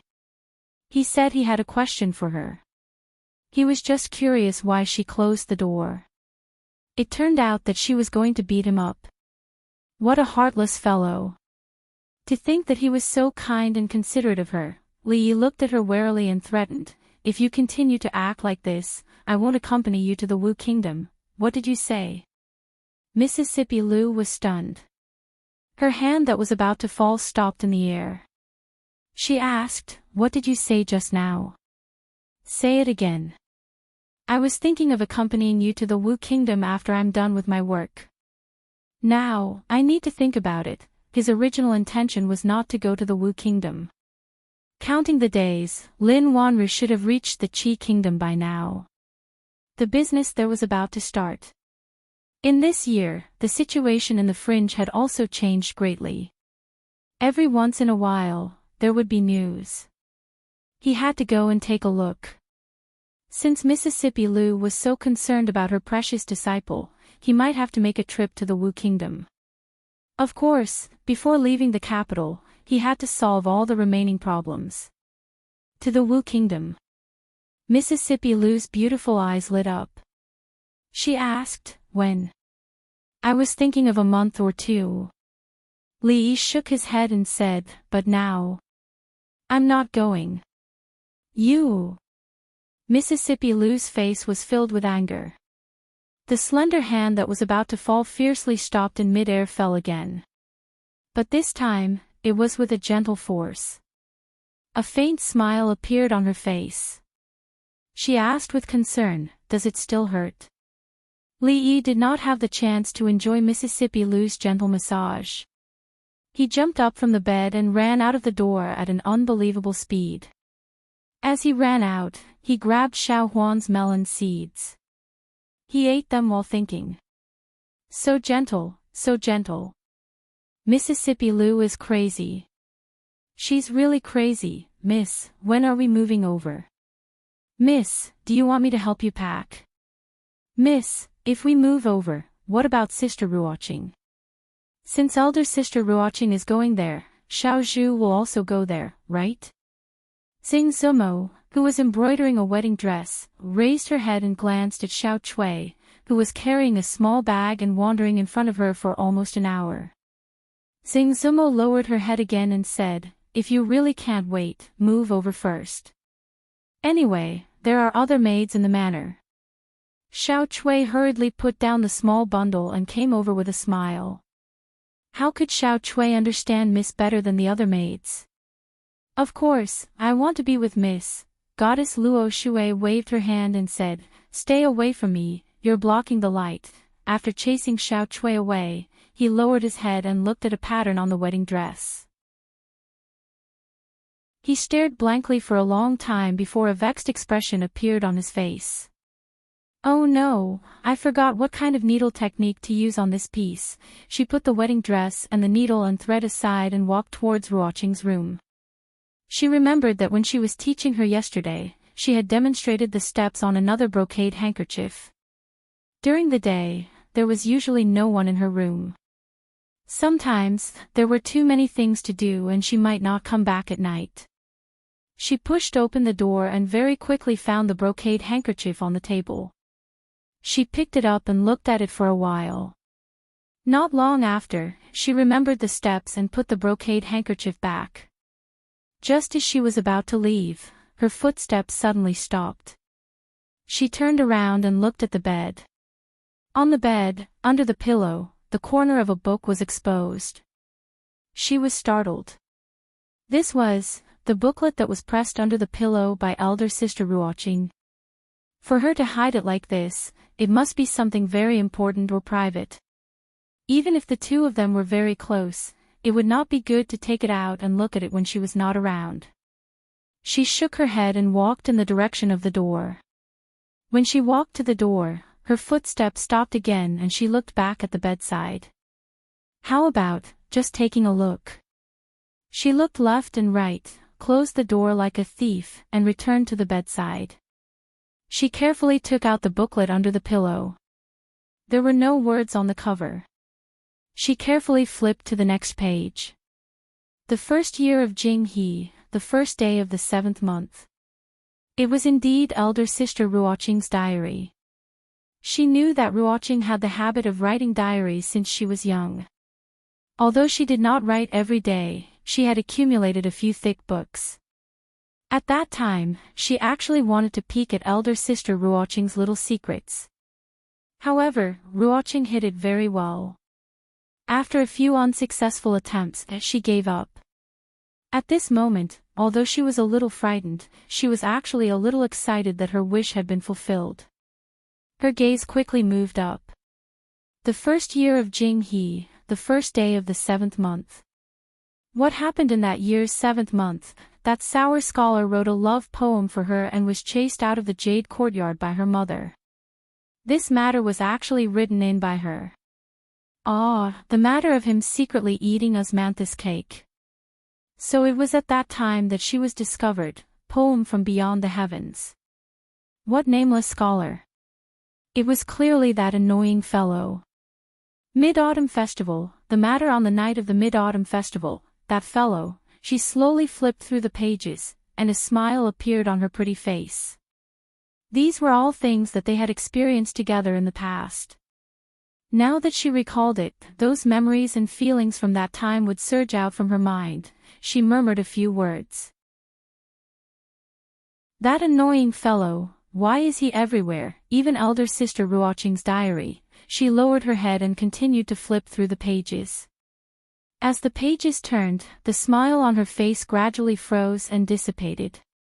Then, it became a little pale, and a deep sense of loss and confusion began to appear in her eyes. Wan Ruoqing walked into the courtyard and saw Xiao Chui sitting alone in the courtyard. She looked around and asked, "Xiao Chui, where is Zuinmo?" Xiao Chui was holding a triangular prism in her hand. After watching the sunlight pass through it, it became colorful. She was playing happily under the sun. Hearing Wan Ruoqing's voice, she put down the thing in her hand and stood up. She said, "Elder sister Ruoqing is back. Miss was here just now." She should have returned to her room now. She looked back and saw Sing Zuinmo walking out of a room. She walked over and said, "Miss, elder sister Ruoqing is back." Wan Ruoqing walked over and said with a smile, "The fish he sent yesterday is said to be a tribute from the palace. It's a river fish without many bones. He was worried that they wouldn't know how to cook it, so he told me how to cook it. It's been hot these days. Although it's frozen, it's better to eat it as soon as possible. Lee is so good to Mississippi. He sends fish every few days. The tribute from the palace is really much more delicious than the ones in the market. Xiao Chui said with a smile. Seeing Xiao Zhu holding her treasure and looking it up and down, she immediately trotted over and said anxiously, "This is a gift from Li." Xiao Zhu curled her lips and walked around the stone table with her. "So what if he gave it to you? Can't I play with it?" Xiao Chui said with dissatisfaction, "Li gave it to me first.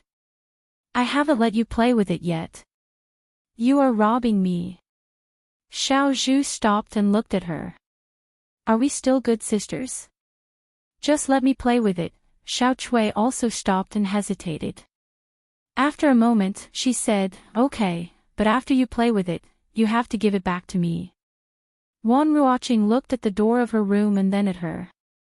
She asked in confusion, "Why did you come out of my room?" Xing Zumo smiled and said, "I'm stupid. I forgot the needle technique you taught me yesterday, so I went in and looked at it again. It's okay.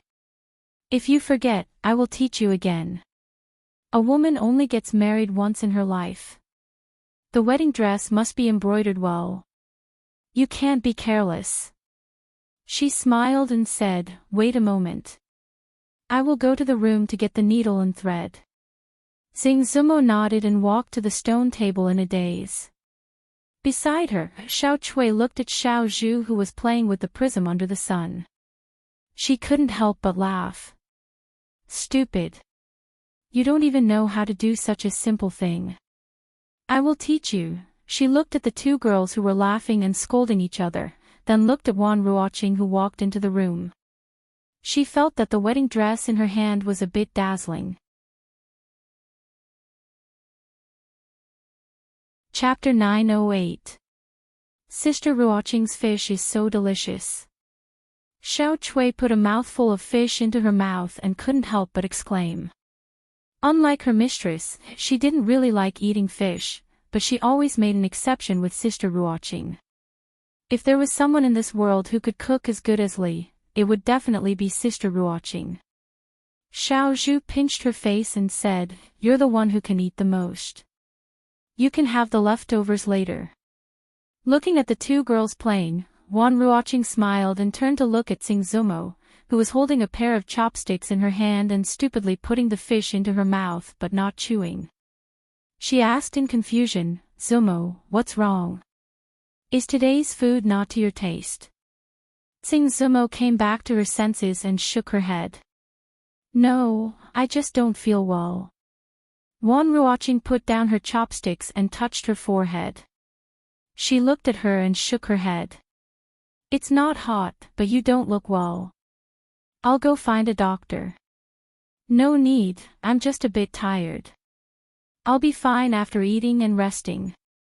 Xing Zumo shook her head again and said, "Sister Ruoqing, I'm moving over soon. You should come with us."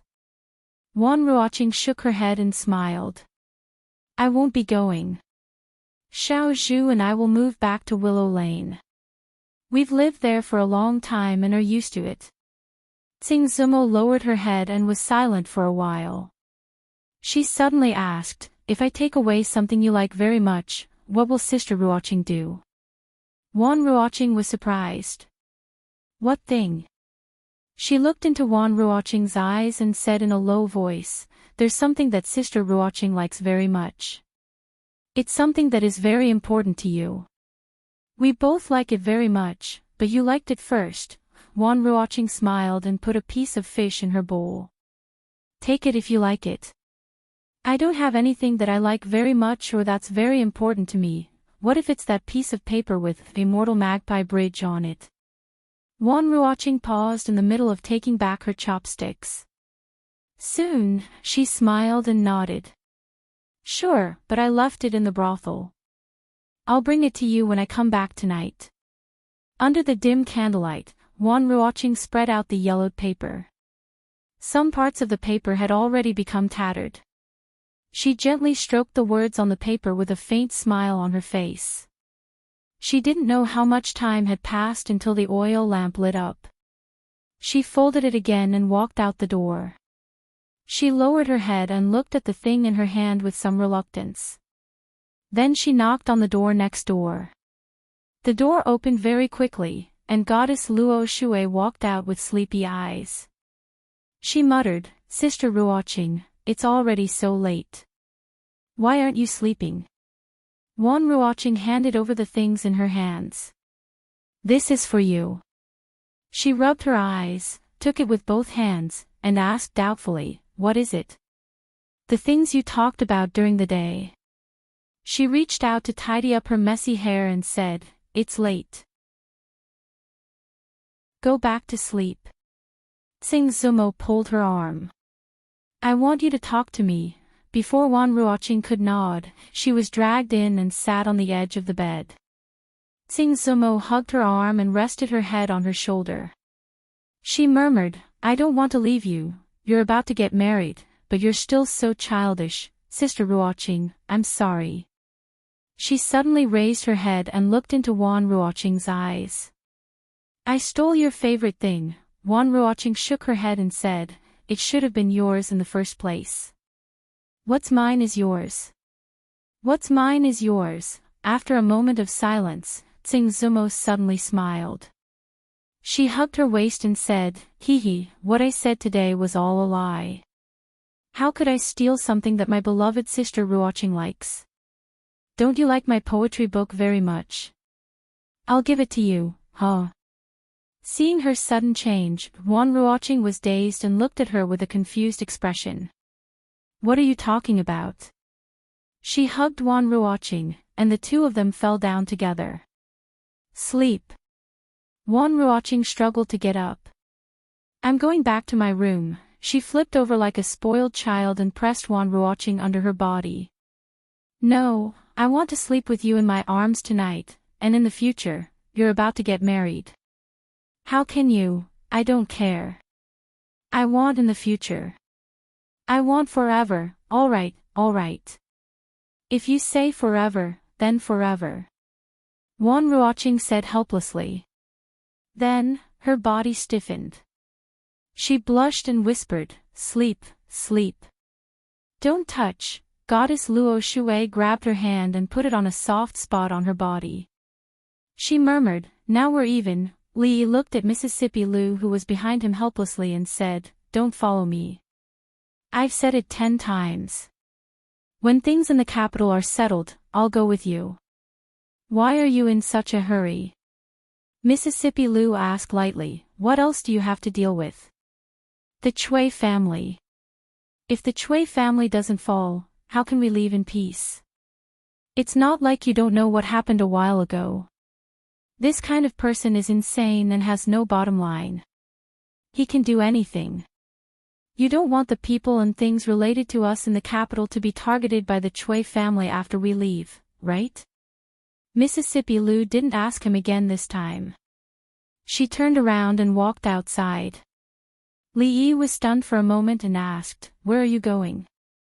Mississippi Lu replied lightly, "I'll help you." Li Yi grabbed Mississippi Lu's arm and pulled her back. He regretted telling her about it earlier. Fong stood not far away and watched the joke. Compared to Li Yi, who was having a headache, he was obviously in a much better mood. Recently, Fong could be said to be riding on the crest of success. When he spoke, his back was much straighter. Mrs. Fong and her sworn sister, Miss Xiao, had just come back from shopping. Fong was carrying a lot of bags of various sizes in his hands, but his face was full of bright smiles. "Mississippi." Lu stopped and asked, "Do you feel that Uncle Fong is different from before?" Li Yi was surprised and asked, "What's the difference?" Mississippi Lu thought for a moment and said, "In the past, when he was with Mrs. Fong, he always looked sad. Recently, he has been smiling more and more." Li Yi sighed and said, "People are in high spirits when they encounter happy events. Let him be happy. I just learned 2 words yesterday, and they seem to say that you can't be too happy." Mississippi Lu looked at him and said, "When things reach an extreme, they will go in the opposite direction. Extreme joy begets. What is it again? Extreme joy begets sorrow. Mississippi Lou glanced at him and said, "You don't need to remind me. I can also think of it." A strong man came from the front and greeted the two of them. "Young master," second Mississippi. Lee nodded and asked, "It's old Sue. Didn't you go to Ching and Mansion to pick up mother-in-law?" "Where is mother-in-law?" Old Sue sighed and said, "As soon as I came to the capital, I was dragged to the streets by my mother-in-law. I didn't bring any money with me, so I came back to get some." Lee waved his hand and said, "Go quickly. Remember to bring more." The strong man laughed and greeted the two people who were walking toward him. "Hello, sister-in-law. Hello, Miss Hong." After saying that, he realized that something was not quite right. His eyes stared straight at the young girl beside Mrs. Fong. Mrs. Fong looked at him and asked with a puzzled expression, "Do you know my sister?" "I don't know her." "Sister-in-law, you go ahead. I have something to do, so I'll go back first." Old Sue shook his head with a firm expression and strode forward. Mrs. Fong turned around, looked at him, and shouted, "Stop right there." Crash! The strong man stopped in his tracks. Fong's face turned pale, and the big and small bags in his hands fell to the ground. "What's wrong with him?" Mississippi Lou looked at Lee and asked in confusion. Lee pressed one hand on his forehead and sighed. He said, "He's too happy. Extreme joy begets sorrow." Chapter 909. "Tell me, do you know the younger sister of the Shao family?" Mrs. Fong looked at Old Sue and asked with an aggressive gaze. Old Sue secretly glanced at Fong. Cold sweat broke out on his forehead. He trembled and said, I. Mrs. Fong put her hands on her hips and said angrily, "You what? Tell me." Fong sighed. As soon as he took a step forward, he heard a sigh. The woman next to Mrs. Fong sighed and said, "Cousin, don't worry. I won't cause any trouble for your family. I'll go back in a few days." As soon as he finished speaking, everyone present was dumbfounded. Old Fong pursed his lips in confusion, while Old Sue stood rooted to the ground in a daze. Mrs. Fong was the first to react. She pointed at Old Sue and asked the woman, "Sister, is he the distant cousin you mentioned?" The woman nodded and said, "If it weren't for the disaster in my hometown, Mrs. Fong was already furious. She pointed at Old Sue and scolded, "You heartless man. You forgot your poor relatives when you got rich. Sister, you'll stay with us from now on. We won't trouble this heartless guy." No matter how stupid Old Sue was, he still reacted at this moment. He smiled apologetically and said, "Sister-in-law, what are you talking about? Didn't I go to Qing and Prefecture recently? I just missed little Hong. Since I'm back, I naturally can't trouble you anymore." Mrs. Fong ignored her. She took her arm and said, "Let's go, sister. Ignore them. Let's go back and try on the new clothes." After saying that, she glanced at Fong and stopped in her tracks.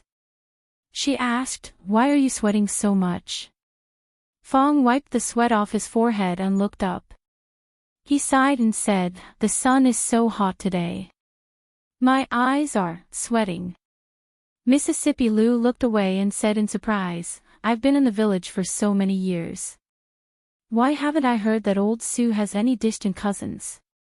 Lee glanced at her and said, "If he says he does, then he does. Why are you worrying about him?" Mississippi Lou turned to look at him. Her expression did not change, but her grip on her sword tightened. Lee touched his forehead. I have to think carefully.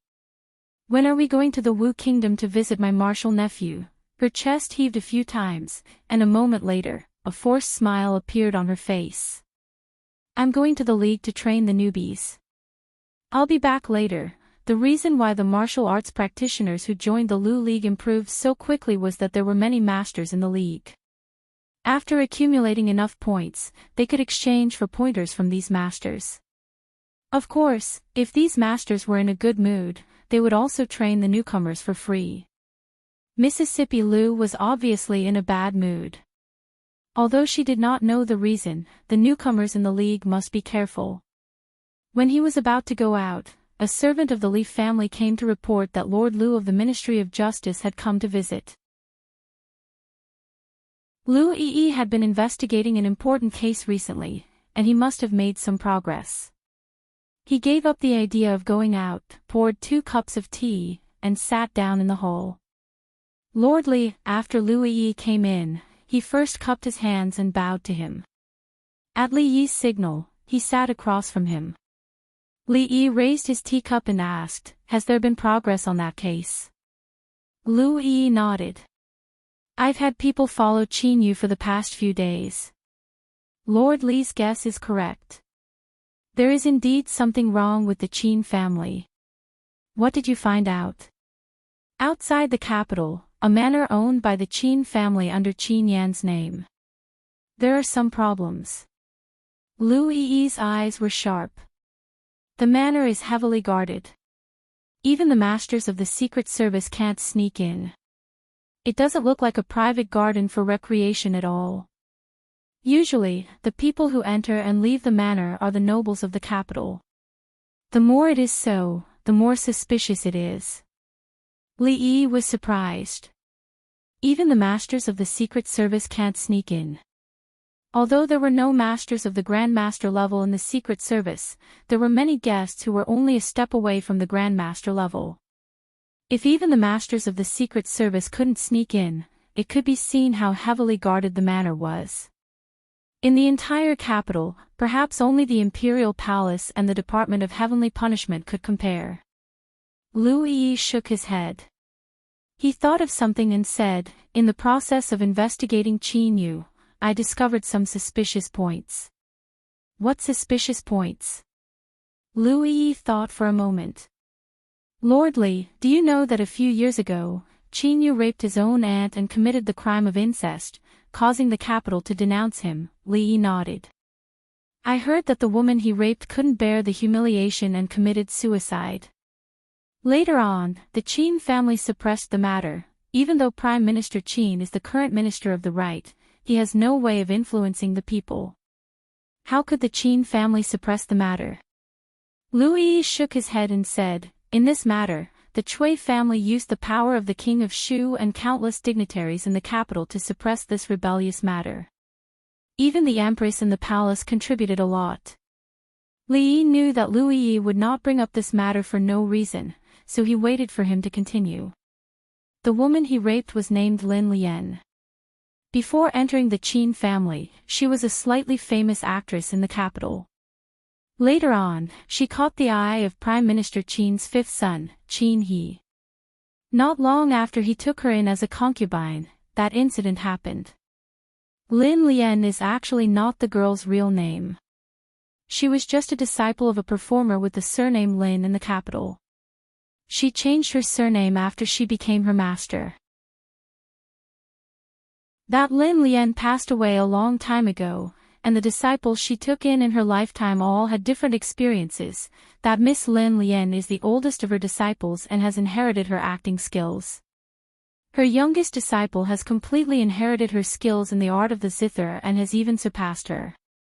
She is extremely famous in the capital. Li Yi sighed and said, "Her youngest disciple, the girl with outstanding skills on the guqin, her stage name is Lin Shuangshuang, right?" Lou Yi nodded and said, "Yes, it is the deceased Lin Shuangshuang. Lin Qin, who reported to the Ministry of Justice, is also their sister.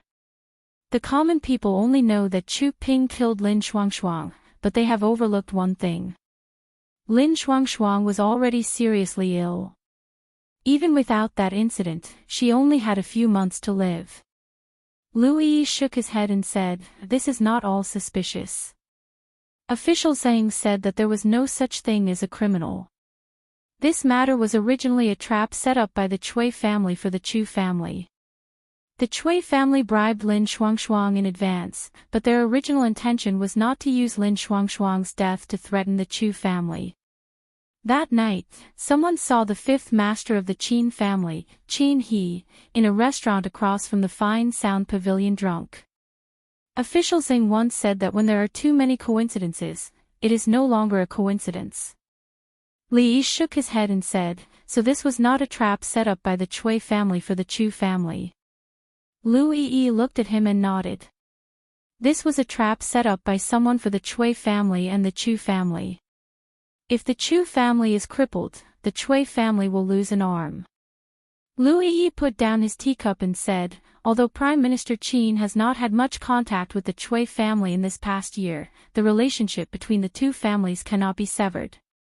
If something happens to the Qin family, the Chui family will really lose an arm. He raised his head and muttered, this fifth master Qin, what does he want to do? The Fong family. The wife of the Fong family and the girl walked into the house arm in arm. Fong came in carrying bags of various sizes. Close the door, the wife of the Fong family suddenly said. It's broad daylight, why close the door? Fong muttered. He put down the things in his hands and closed the door. The wife of the Fong family let go of the girl's hand and looked at the two of them. With a cold expression, she asked, when did you start?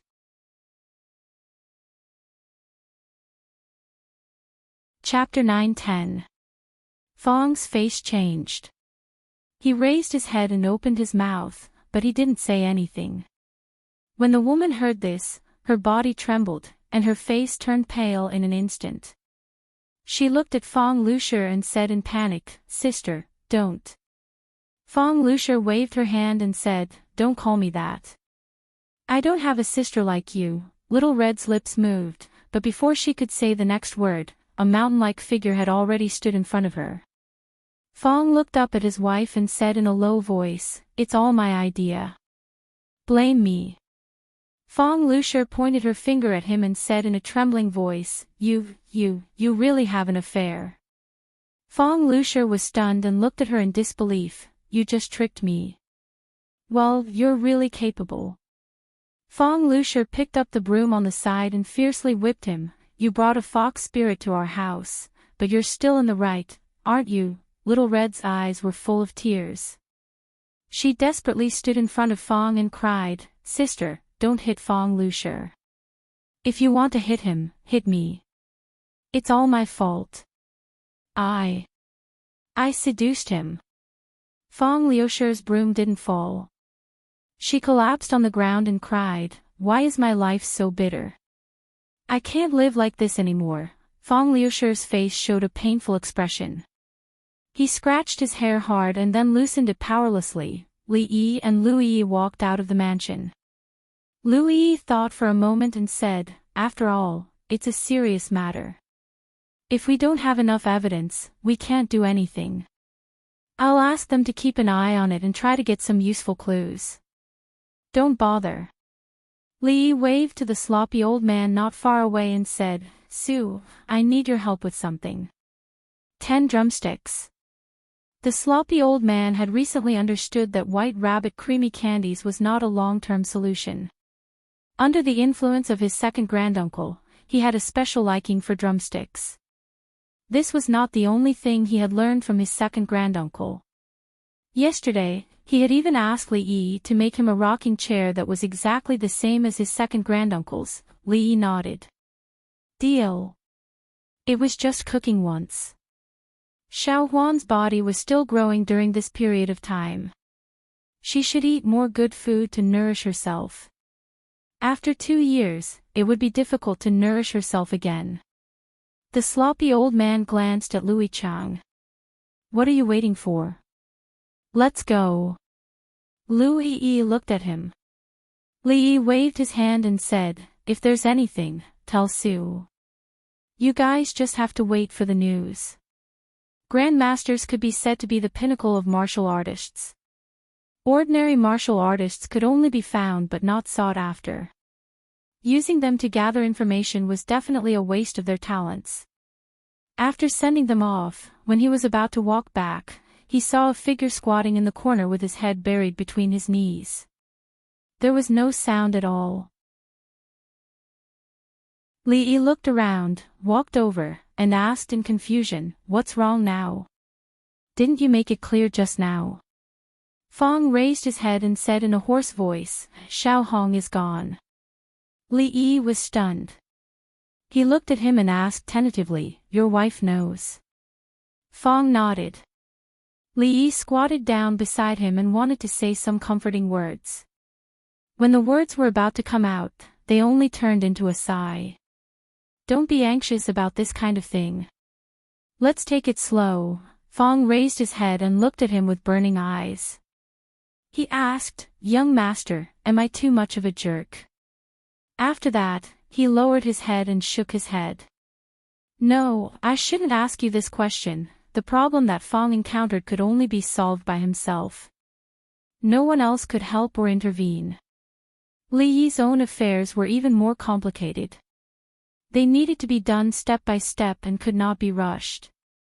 "Beast, he's a beast." The sloppy old man came in from outside angrily. Li was worried that he would get angry and tear down the house. He hurriedly stood up and asked, "What happened?" The sloppy old man was still angry. "That place is a devil's den. I've lived for a long time, but I've never seen such a crazy person. The owner of that place should be killed by 1,000 cuts. If it weren't for Lu's repeated orders yesterday, I would have massacred that devil's den." Lu followed behind and said in a low voice, "Your Excellency, it's almost certain that those missing women are related to the Qin family. The previous Ping family should have set up a trap for Chu Ping. That place is the root of evil." Li looked at him. "That place and the Ping family," Lu gritted his teeth. "It's the same place. I've already sent people to the Secret Intelligence Office to send more people. There's no time to lose. We need to act immediately." Lu said a few words in a hurry. Someone from the Secret Intelligence Office came to report and left in a hurry. After the sloppy old man sat down, he gulped down a few mouthfuls of tea and recounted everything he had seen last night. The women tied up in the room were obviously different from the prostitutes outside. They no longer knew how to resist. Their eyes were empty and vacant, and they could only be manipulated. When the sloppy old man said this, he crushed 3 cups and smashed a wooden table. Li had taken away the precious purple clay teapot in time to avoid this disaster. He shook his head and said, "The Secret Intelligence Office has already mobilized all their forces. Calm down and wait for the news." As soon as he finished speaking, Fong walked in from outside in a daze. He looked at Li and said in a daze, "Young master, Little Red is missing." Li said in surprise, "Missing? She didn't return to the Jade Courtyard." Fong shook his head and said, "No, I asked the madam. She said that Little Red hasn't returned since she left last time." Li thought for a moment and asked again, "What about Drunken Ink?" Fong looked anxious. "I went there too. Little Chui said she didn't go there either. She didn't go back last night. She didn't bring any money with her. She doesn't know anyone in the capital. Where could she go? Don't worry." Li said as he walked out of the door, "Think about it first. Where else could she have gone? I'll ask the brothel and the government to inquire about the news." Outside the door, Fong Liusher's face was pale and her expression was extremely remorseful. Seeing Fong come out, she went to greet him and wanted to say something. But Fong just glanced at her and left in a hurry. In the Qin family, Qin Yan looked at his son who walked in from outside and asked with a sullen face, "You didn't return last night. What did you do?" "I went to find a friend to drink." "Qin, you look drunk." He shook his head and said, "If there's nothing else, I'll go back to my room first. I'm sleepy, this bastard." Qin Yan looked at his swaying back and forth as he left. He waved his hand and shook his head helplessly. Has everything been taken care of? Passing through a moon door, Qin Yu's drunkenness disappeared and he asked in a low voice. The person beside him immediately said, "Little Duke, don't worry. The person has been moved. This time, they'll definitely come empty-handed." A bunch of idiots. Qin Yu twitched the corner of his mouth and then a trace of coldness appeared on his face. He murmured, "Li Yi, County Marquis Li, Dr. Li. I'll see how long you can be proud for." The coldness flashed across his face and he asked again, "That woman last night?" The person nodded repeatedly. "She's been sent to your room." Qin Yu didn't speak again. He walked to the door and pushed it open. Seeing the empty room, his face instantly darkened. Where is she?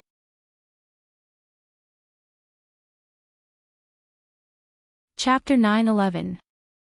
Little Red had disappeared. Not only had Li Yi made arrangements for the brothel, but he had also informed the county government and even the secret intelligence office. They had already acted quickly. All they could do now was wait. There was no news, but Lu Yi soon came.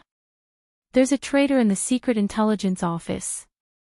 Lu Yi's face was as calm as still water. He said slowly, "When we brought people there were no traces left. There were only a few servants of the Qin family, but they had something on them.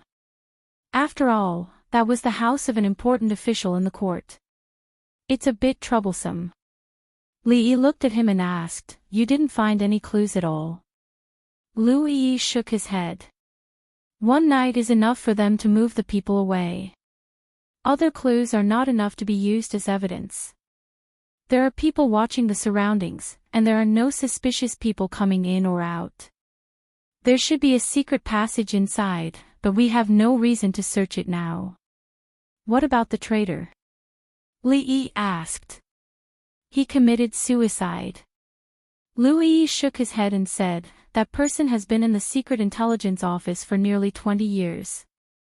When we found him, he bit the poison sac and didn't say a word." "I see." Li Yi nodded and asked again, "Do you know which family the carriages that go in and out usually belong to?" "There are records of them."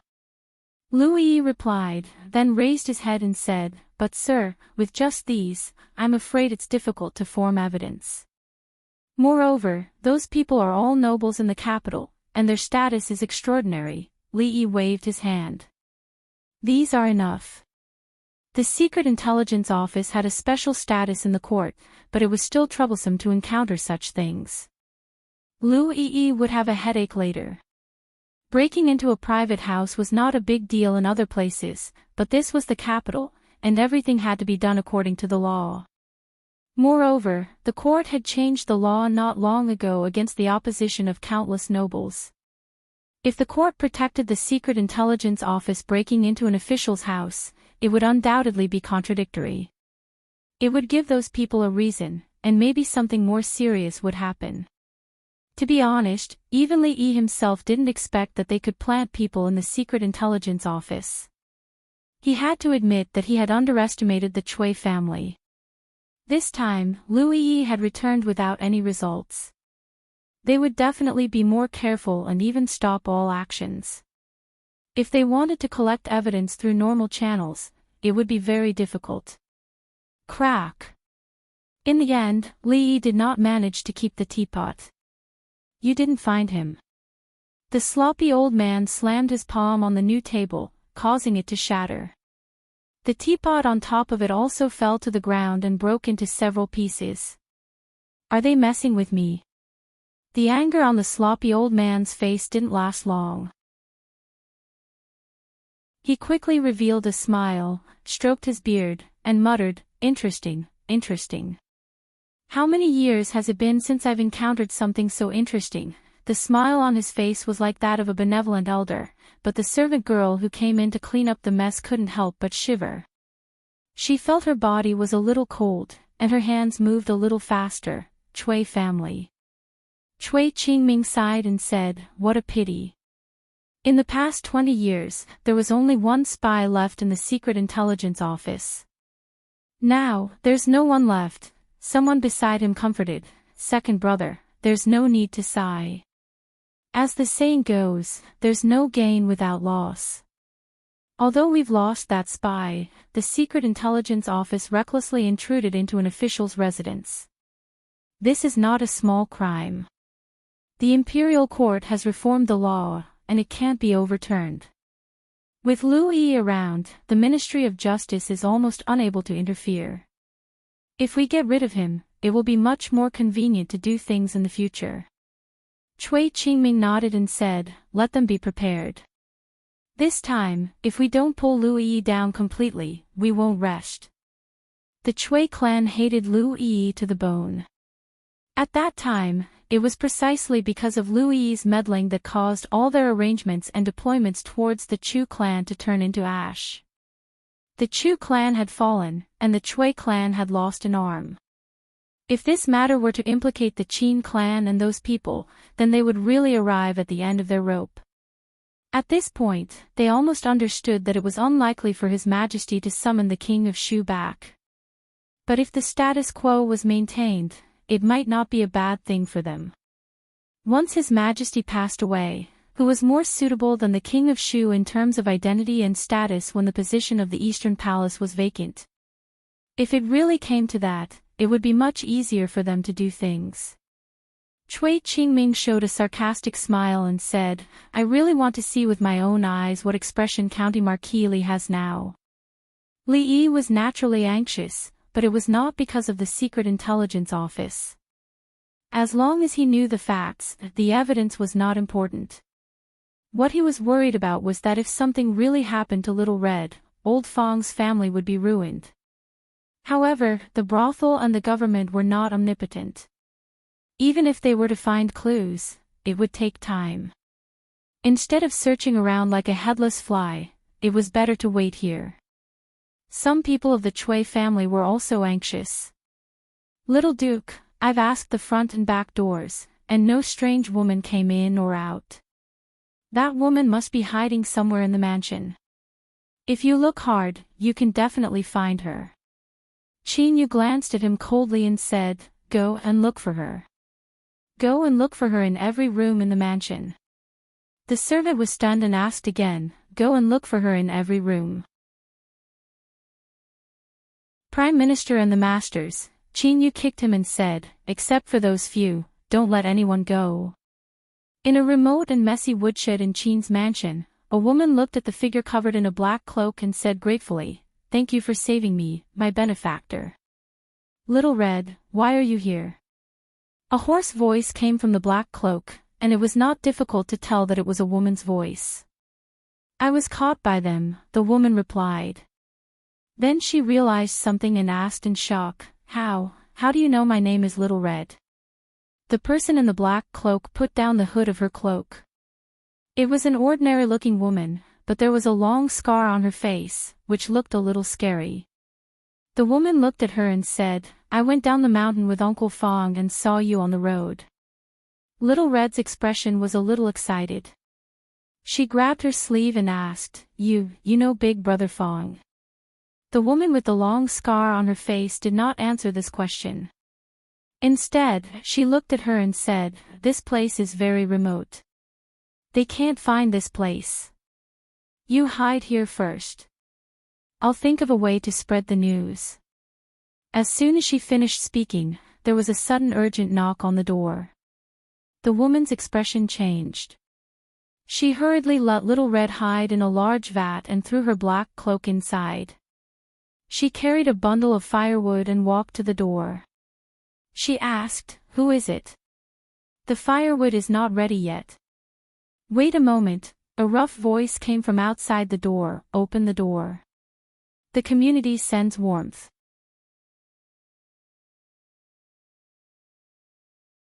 Chapter 9:12. Hearing the voice outside, the woman with the scar on her face calmed down a bit and asked, "Wu, Brother Wu." "It's me, Xiao Mei." "Open the door. There's not enough time." Wu Er's voice came from outside. Liu Mei opened the door and looked at the man outside. She asked in confusion, "What's not enough time?" There's not enough time to explain. Wu-Er closed the door and said, hurry and call the girl out. Those people are coming. As soon as he finished speaking, the sound of messy footsteps could be heard. Lu Mei's expression changed greatly. Wu-Er closed the door and grabbed her arm. He said in a low voice, let's go. I'll tell you in detail later. Search. A group of Qin family guards kicked open the door of the woodshed and searched inside and out. They also looked at the woodpile, water tanks, and other places where people could hide, but they didn't find anything. The leader waved his hand and said, search other places. Qin Manor, back residence. Wu-Er led the two of them through the narrow path between the rock garden and the wall. Lu Mei hesitated for a moment and finally couldn't help but ask, Brother Wu, how did you know? Now is not the time to talk about this. Wu-Er quickly said, they are searching the entire Qin Manor. It's not safe to hide there. I'll take you to a safe place. Xiao Hong followed and said in a weak voice, thank you, big brother. No need to thank me. Wu-Er smiled and said, if you want to thank someone, thank Fifth Lord. Otherwise, such a beautiful girl would have been defiled by that beast Qin Yu again. The three of them were in a deserted garden in the Qin family. The weeds were as tall as a person and they followed the narrow path between the rock garden. They didn't encounter anyone along the way. Somewhere, Wu-Er pushed open a small door. After the three of them walked in and closed it from the inside, he let out a sigh of relief and said with a smile, okay, we're safe now. The small door was clearly the back door of a house. Wu-Er took the two of them to the front yard. A middle-aged man was already standing there waiting. Wu-Er walked over and said with a smile, Fifth Lord, I've brought the girl. Fifth Lord nodded and looked at the girl. I'm afraid it's not easy to send you out from here. Do you have any family in the capital? Xiao Hong thought for a moment and was about to speak. She paused and said after a long time, just tell the Madam of Jade Courtyard that I'm here and she will know what to do. Fifth Lord shook his head and said, if that's all, I'm afraid it won't work. Miss doesn't know where this place is, open the door, open the door. Suddenly, the sound of knocking came from outside the courtyard. The knocking was so forceful that it seemed like the entire door was going to crack. Qin Clan's fifth master glanced at Wu-Er, who immediately understood. He walked over and whispered, follow me. The fifth master of the Qin family walked to the door and opened it. He asked, why did you use so much force? Fifth Lord, the head guard first casually greeted him and said, a servant girl in the mansion ran away, and now the whole mansion is being searched. Of course, we are not suspecting Fifth Lord, but just doing a routine search. Fifth Lord, you don't mind, right? The fifth master of the Qin family waved his hand and said, go ahead. Be careful and don't break anything. They swaggered in. The fifth master of the Qin family stood in the yard and watched them rummaging in the yard. When they went back into the house, he hurriedly followed them and said, be careful. If you break anything, you can't afford to pay for it. They didn't dare to be too arrogant. After searching for a while, the leader knocked on a wall on the inside and pushed it hard. He asked, there won't be a secret door here, right? Fifth Master Qin smiled. How could it be? Unable to find anything here, the guard waved his hand. Let's go to the next place. Fifth Master Qin followed them out. After closing the door, he walked back. He knocked on the wall that the guard had pushed 3 times, paused for a moment, and then hurriedly knocked 3 more times. A moment later, a heavy sound came from behind the wall, and the wall slowly turned to an angle. Wu-Er came out from behind the wall, wiped the sweat from his forehead, and complained, Fifth Master, this wall really needs to be repaired. It's so hard to switch it on and off. Fifth Master Qin waved his hand and said, sit down and rest for a while. Wu-Er sat down at the table, picked up a teapot, and gulped down a mouthful of tea. Then he asked, "Fifth Master, we saved Miss Hong. What should we do now? It's impossible for us to send her out alone." Fifth Master Qin shook his head, looked at him, and said, "Go find this girl's family and report it to the authorities." Ah! Wu Er was stunned and said, "Report to the authorities." "But Fifth Master, this is the Qin family. We should have a bottom line."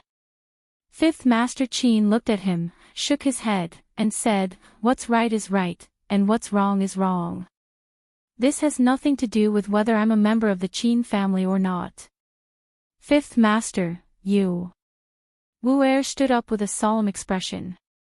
He bowed to him and said, "You're really a good person." "It's just for justice." Wu Er nodded and asked, "Which official should I report to? The capital magistrate or the capital governor?" Fifth Master Qin looked at him, smiled, and said, "Report whichever one you like. I believe you know what to do." Wu Er patted his chest and said, "Don't worry, Fifth Master. I won't let you down." Wu Er strode out. Fifth Master Qin looked at the two of them and said, "I'm afraid you'll have to suffer for a while." The two women thanked him repeatedly. Fifth Master Qin looked behind him and saw that the gambling wall was still tilted. He walked over and shook his head, saying, "This Wu Er is always careless and forgets to close it again." He stretched out a hand and closed the wall until it was seamless. Then he walked over, looked at the two women, smiled, and said, "It's still early. What do you want to drink, tea or something else? The county government or the prefecture government?" On a street somewhere in the capital, Wu Er looked up, murmured, and stepped into a mansion. He said to the guard at the door, "Find Lord Li, in the courtyard of the Li mansion." Fong Lucia looked at Fong with a regretful expression. "It's all my fault. If it weren't for me, she wouldn't have left." Fong squatted on the ground, sighed, and shook his head, saying, "It's not your fault. It's all my fault. I shouldn't have hidden it from you." Fong Lucia lowered her head and said, If she can come back, you can, do whatever you want." If he had heard this earlier, he would have been extremely excited, but at this moment, he couldn't bring himself to think about it at all. "Hey, Fong, long time no see." A figure came in from outside and looked at Fong. He first greeted him with a smile, and then asked, "Is Lord Li here?" Fong waved his hand and said in a hoarse voice, "Inside." Hearing the voice outside, Li Yi had already come out. When he saw Wu Er, he asked in surprise, "Why are you here?" "I'm here to report a case." Wu Er touched his head and said with a smile, "Qin, you took a girl back. Fifth Master and I secretly saved her. We couldn't send her out, so Fifth Master asked me to come out and report the case." "Took a girl?" "Yes." Wu Er nodded and said, "This time the evidence is conclusive. He can't run away. But we still have to go to the Jade Courtyard. The girl said that only the Madam of the Jade Courtyard can report the case." "The Madam of the Jade Courtyard." Fong's body trembled. He suddenly got up and ran over quickly. He grabbed Wu Er's arm and asked, "What's the name of the girl you mentioned?" Wu Er scratched his head. I think her name is Xiao Hong." The tight string in Fong's heart finally loosened, and he slumped to the ground. When Fong Lucia hurried to help him, he seemed to remember something and asked, "What did you say just now?" "If Xiao Hong can come back," Fong Lucia looked puzzled. "What did I say just now?"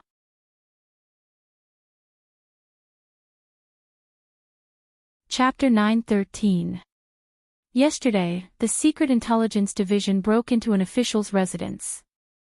Today, there were many impeachment memorials. This organization had always had a mixed reputation. At a critical moment, there was no lack of people hitting someone when they were down. The court was in turmoil. Even if there were clues, they couldn't break into the minister's residence again. After the capital's magistrate, Lu Dayo, received the report from the Madam of the Jade Courtyard. He considered the special nature of this case and asked the princess as quickly as possible. After receiving the order to search the Qin manor, he rushed over with the bailiffs of the county yamen. Among the many bailiffs, the person leading them was a burly man. His face was filled with anxiety as he urged the bailiffs to hurry up. Li Manor. Wu Er scratched his head and said to Li Yi, "My lord, if there's nothing else, I'll be going back first." Li Yi thought for a moment, looked at him and asked, "How did Qin he know that Qin you captured a girl and brought her into the manor?" "I don't know either." Wu Er shook his head and said, "Fifth Lord only told me to save Xiaomei and that girl. I don't know how Fifth Lord found out about this." Li Yi thought for a moment and said, "I'm afraid he already knows about you. You don't need to go back. Haven't you always wanted to go to the Lumang? You can go there now." Wu Er smiled and said, "There's no hurry. I still want to go back. Maybe I can be of some use." Li Yi hesitated for a moment and nodded. "Next, there may be some unrest in the Qin family. Be careful." "I know." Wu Er nodded. "I'll be going back first." In front of the Qin manor, Lu Dio politely bowed to Qin Yan and said, "This is an important matter. This official has already asked the princess. Please cooperate, milord Qin." Qin Yan's expression was unsightly as he questioned, "Yesterday, the Secret Intelligence Division barged into the Qin residence, but Lord Lu actually brought bailiffs here today to arrest people. What kind of place do you think the Qin residence is? Is it a place that you can enter and search as you please?" The expression on Lu Dio's face was very polite.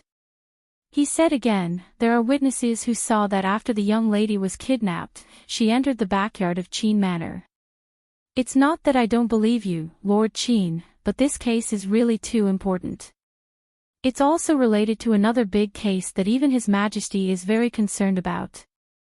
I really have no choice but to do this. Let them search." Qin Yan wanted to say something else, but an elderly voice came from behind him.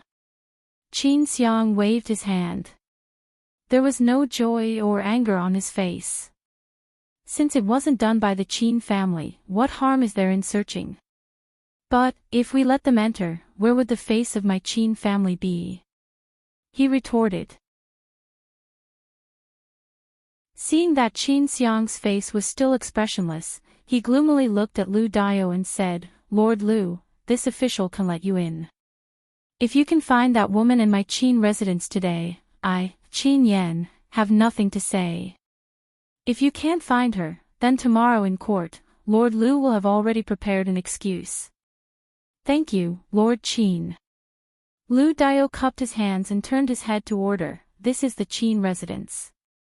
You can search, but do not act rashly." Under the lead of the large man, more than 10 bailiffs filed in. Trash, how could there not be? Could it be that she can grow wings and fly out of the residence? Qin Yu's face was gloomy as he coldly asked.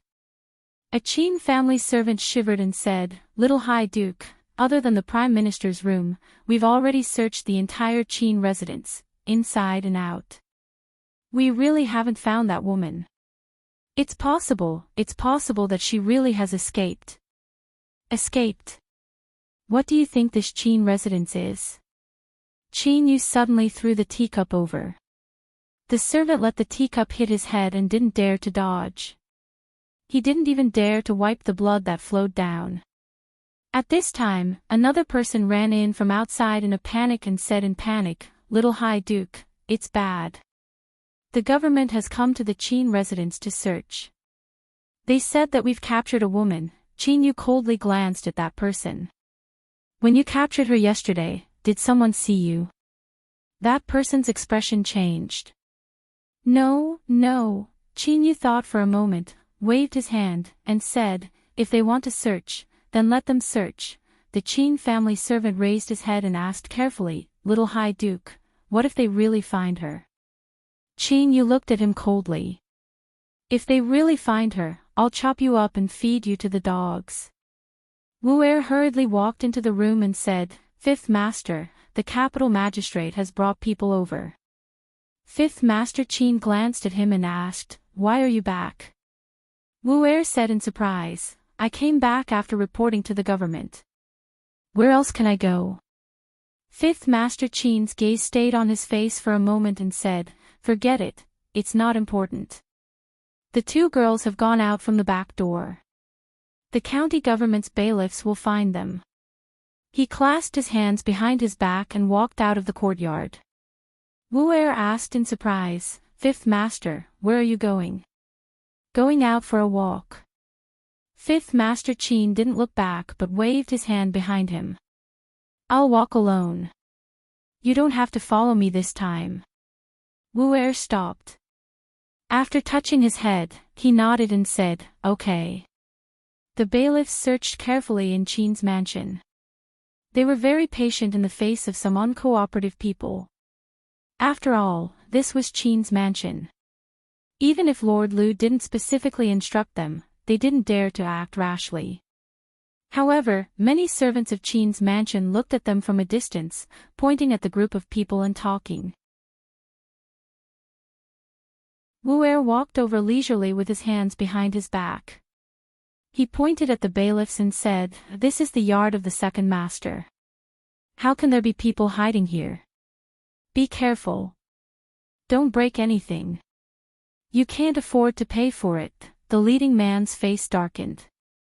He pointed in a direction and said, "Go over there and find them." "Over there. That's the residence of the third master. The third master is a fifth-level official in the imperial court. He's very honest. It's impossible for him to hide people. Go over there, that's the residence of the servants. You can go if you want. Anyway, I don't think it's a good place to hide people." The leading man looked back at him and asked, "Then where do you think it's a good place to hide people?" Wu Er shook his head and glanced in a certain direction. "Then how do I know?" The leading man pointed at that place and asked, "What's that place?" "That place." Wu Er glanced at it and shook his head. "I don't know." After saying that, he walked away leisurely. The leading man suddenly waved his hand and pointed in that direction. "Search." In a deserted garden in the backyard of Qin's mansion, the bailiffs found two women behind a rockery. When one of the women saw the man dressed as a bailiff, her face lit up with joy. She took 2 quick steps forward and then stopped. She knelt on the ground and said in a loud voice, "Your Excellency, you must seek justice for me." Seeing this scene, the expressions of the people of Qin's family who followed them changed greatly. Some people in the distance looked even more frightened. They had searched this place many times just now. There was no one at all. "Little Duke, it's bad. They found the woman in the backyard." A servant of Qin's family rushed into Qin Yu's residence and said in a panic. Qin Yu clenched his fists and his face was extremely gloomy. The servant said anxiously, "Little Duke, it's better to hide first. You won't be able to leave in a while." Qin Yu looked outside, loosened his clenched fists, and turned into the backyard. In the capital, when night gradually fell, a dry well in the courtyard of a house 2 streets away from Qin's mansion suddenly lit up with a faint light. The rope tied to a tree outside the well swayed for a long time before a figure climbed out of the well with difficulty. He looked back at the well and said in a low voice, "Hurry up. Take advantage of the darkness to go to the Chui family." In the courtyard, a figure who had been sitting for a long time sighed. "Why did you come so late?" "I've been waiting for you for a long time." Qin Yu suddenly turned his head. "Who is it?" He only saw a vague figure in the darkness and suddenly felt a pain in his neck. His whole body weakly fell to the ground.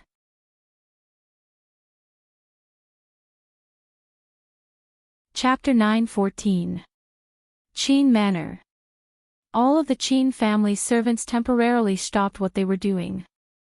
They were absent-minded and would occasionally look in a certain direction in the manor. In a very spacious hall, Qin Xiang looked at the young woman in the hall and said in a deep voice, "Where is he?" A servant of the Qin manor walked in from outside and said respectfully, replying to the Prime Minister, "The young Duke is not in the room." Lu Dao bowed to Prime Minister Qin and turned to look at Qin Yan. He cupped his hands and said, "Sir Qin, this young Duke Qin forcefully kidnapped a civilian girl." Qin Yan's face was gloomy and he said coldly, "Sir Lu, you should be careful with your words. Although our court does not use words to convict people, before the matter is clear, it is best not to speak carelessly." After Qin Yan finished speaking, he looked at the woman and asked with a gloomy expression, "You said that you were kidnapped and sent here?" The man who looked like a bailiff frowned and took half a step forward, but he was stopped by Lu Dao. The woman nodded and said, "Yes." Qin Yan asked again, "Then how did you escape the room?" The woman opened her mouth, but before she could say anything, a silhouette stepped out from behind her. The woman with a scar on her face stared straight at Qin Yan as she spoke. "I heard this young lady calling for help in her room, so I secretly let her out." Qin Yan frowned. You what you? The man finally couldn't take it anymore. He took a step forward and said, "The witness and material evidence are conclusive. Do you still want to deny it?" "You are." Just as Qin Yan's anger rose, he was interrupted by Lu Dao. County Magistrate Lu smiled and said, "The country has its laws. The young duke forcefully kidnapped a civilian girl. This is an established fact. Her Highness the Princess has ordered this case to be investigated strictly. I hope that Sir Qin will not hide the information about the young duke." Qin Yan impatiently shook his head. "I don't know where he is. This official is just reminding you."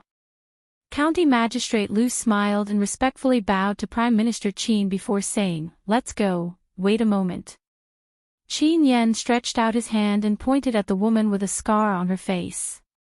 He said, "She's a maidservant of my Qin clan. Lord Lu, are you taking her away as well?" Lu Dao shook his head and said, "What are you talking about, Mr. Qin? This girl is the key to this case.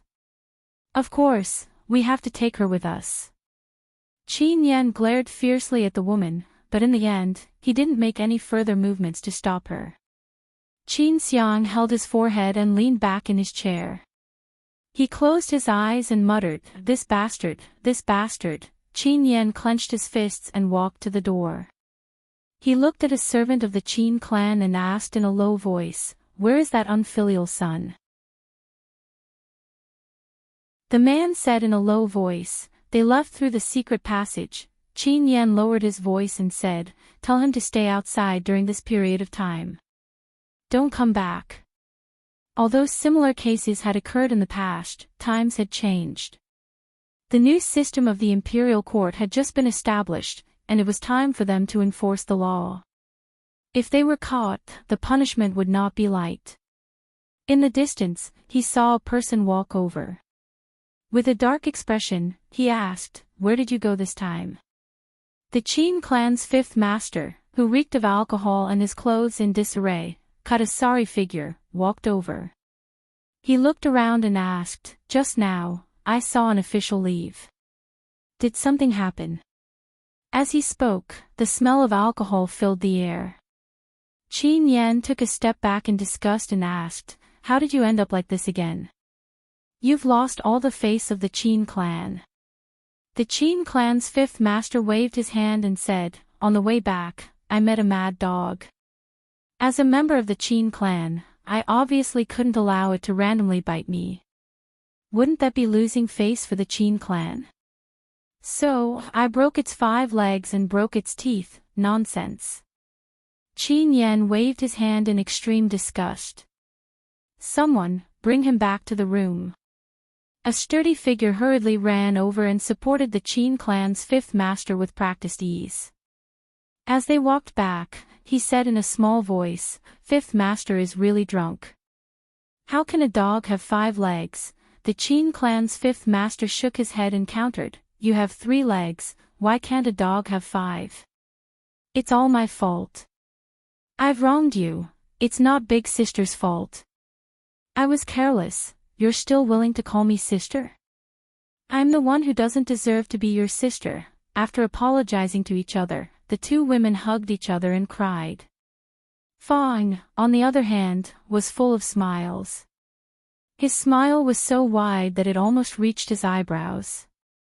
Li looked at the back corner. The lady who had not raised her head since she walked in, pulled Xiao Huan's sleeve, signaling to her. The servant girl immediately understood. She slowly walked over and looked at the woman with a scar on her face. She pulled the woman's hand and whispered, "Sister Lu Mei, come in.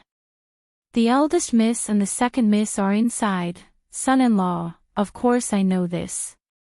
Fong patted his chest and said, "Even though Lu Lao-san is not a good person, I am indebted to Xiao Mei. In the future, I will treat her as my daughter." Li shook his head and said, "You treat her as your daughter. She treats Xiao Hong as her sister. You treat Xiao Hong as, you are the one who is not a good person." Fong ran away with a red face. Lu Dio walked over and shook his head, saying, "Master Li, Qin Yu ran away. I'm afraid it won't be easy to catch him. Kidnapping a commoner girl is not a small matter, but it's not a big matter either. Moreover, it didn't lead to a tragedy. I'm afraid the Qin family won't be touched." "Who said I was going to touch the Qin family?" Li shook his head and looked at Fong, who was being lovingly beaten by Fong's wife. He said, "It's good that he's fine. As for the other things, we can take it slow." "What do you mean by it's not a big matter, but it's not a small matter?" The sloppy old man frowned, looked at Lu Dio, and asked, "Do you know what that place looks like? What that bastard committed was more than just kidnapping a commoner girl. If he hadn't run fast, this old man would have let him see all kinds of strange martial arts in this world, so that his life wouldn't have been in vain." The sloppy old man was very excited and angry. Li Yi could understand. This time, he was really made a fool of. If he couldn't get back at them, he was afraid that it would be difficult to untie the knot in his heart. Maybe even his heart of martial arts would be affected. Li Yi looked at him and said, "Su, don't be excited. Don't worry, I promise to find out this matter soon. When the time comes, I will let you do it yourself. Those who should be punished will not be spared." A worried look appeared on County Magistrate Lu's face. He said, "With such a thing happening to the Qin family, I'm afraid that very few people will impeach Lu Yi. It's best to let him investigate this matter. However, last time, we alerted the enemy.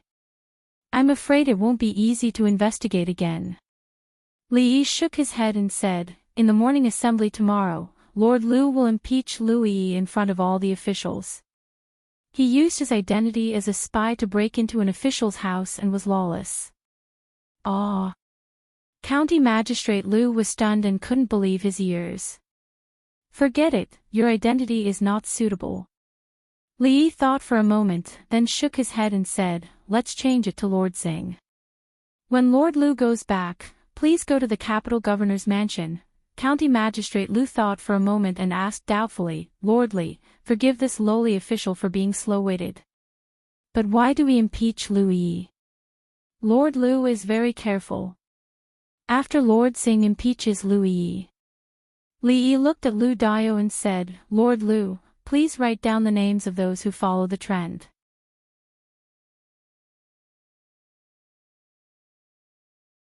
Chapter 9:15.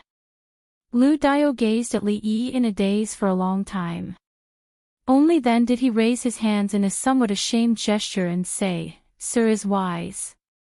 The actions of the county government were completely unconcealed. The matter of the Duke of Qin forcefully abducting a woman and fleeing to escape punishment quickly spread throughout Jingdou.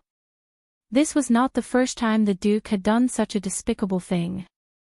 He had done many more shameless things before, but by relying on his powerful background, he was able to settle them all. However, that was then and this was now. Recently, it was a special time. Let alone the Duke, even if it was a prince committing a crime, it had to be tried according to the rules. Otherwise, the court, which had just reformed the law, would be slapping itself in the face. Countless people were waiting to see them make a fool of themselves. Of course, no law could be changed overnight. Perhaps the Qin family would be condemned by public opinion, but it would not be able to harm their foundation. Although the people were helpless, they could only accept this reality. The Cui family. Qin Yan gazed at Cui Qingming with a face full of surprise and asked, "He hasn't come to the Cui family?" Cui Qingming shook his head and said, "Earlier, he only sent someone to tell me about the secret intelligence office. He didn't come tonight." He then shook his head and said, "Today is different from the past. He really should be more careful. If he is caught by the government, it will be troublesome. After this incident, I will let him stay at home peacefully for a period of time. When His Highness the King of Shu returns, everything will be settled." Qin Yan sighed and said, "I'll go to the other families to see. If this unfilial son isn't in the Cui family, where can he hide?" After Qin Yan left, a person walked up to Cui Qingming and said in a small voice, "The matter of Qin Yu is only a small matter. Its influence is limited. I'm just afraid that once they catch Qin Yu and dig out some other things from his mouth, things will be very bad." Cui Qingming thought about it and waved his hand. "Even if they really dig it out, what can they do? If they really have the guts to dig it out, there's no harm in helping them." The middle-aged man beside him paused and seemed to realize something. He then smiled and said, "Second brother is right. Even if they have the guts, they don't have the strength." Late at night, Qin Yan dragged his tired body back to the Qin manor. His expression was dark as he muttered to himself, "Just where did this unfilial son go?" It was rare for Li Yi to wake up early today. In fact, there would always be 1 or 2 days a month when he had to wake up early. Not only was he tortured by Li Duan, but Mississippi Lu had also pestered him to study with her until midnight last night. He was severely lacking in sleep.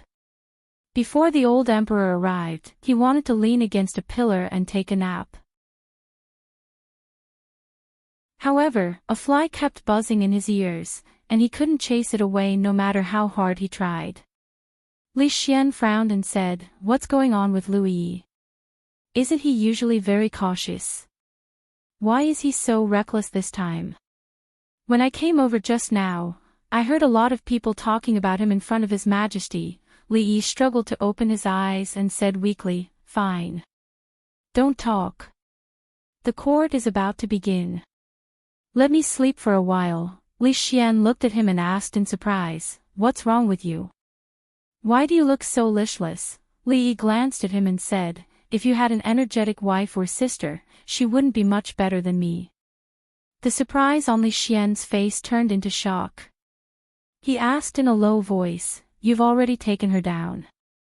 Before Li Yi could understand what he was saying, a eunuch announced in a sharp voice that His Majesty had arrived. When the old emperor went to court, he needed 2 eunuchs to support him. The eldest princess sat on the lower right side of the emperor. The officials greeted her one after another. "My ministers, what important matter do you have to report to me today?" He looked down at the people below. His voice was still calm, but it didn't have the same imposing manner as before. In the main hall, Cui Qingming met the eyes of several people and nodded slightly. One of them was about to step forward, but someone else in front of him stepped forward before him. Cui Qingming's eyes narrowed as he looked at the figure in front of the hall. The capital governor, Tsing Shichen, bowed and said, "Your Majesty, I accuse the Assistant Minister of Justice, Lu Yi.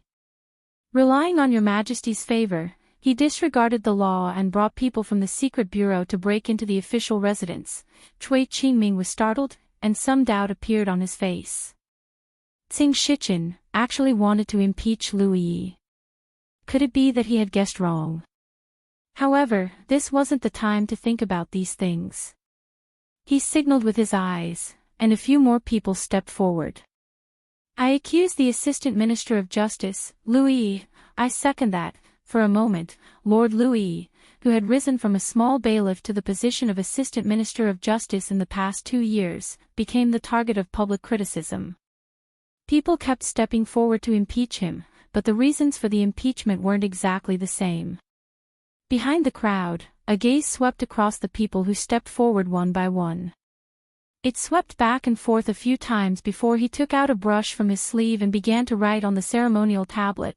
The people stepped forward one by one in an orderly manner. At some point, a white-haired old man stepped forward. "It's Lord Zhao. Even Lord Zhao can't stand the actions of the Secret Intelligence Bureau." Although the old man's official position wasn't prominent, he was known for his knowledge and had many students. Of course, the most important thing was that he was old enough to speak freely in the court. "I accuse the Women's College of misleading the students. They actually spread the fallacy that parents with single eyelids cannot have children with double eyelids. This is completely unsubstantiated." Lord Zhao's words confused all the court officials in the hall. Wasn't everyone criticizing Lu Yi just now? The atmosphere was unprecedentedly high. If they put in more effort, they might be able to pull him down from the position of Assistant Minister of Justice. Had Lord Zhao gone senile?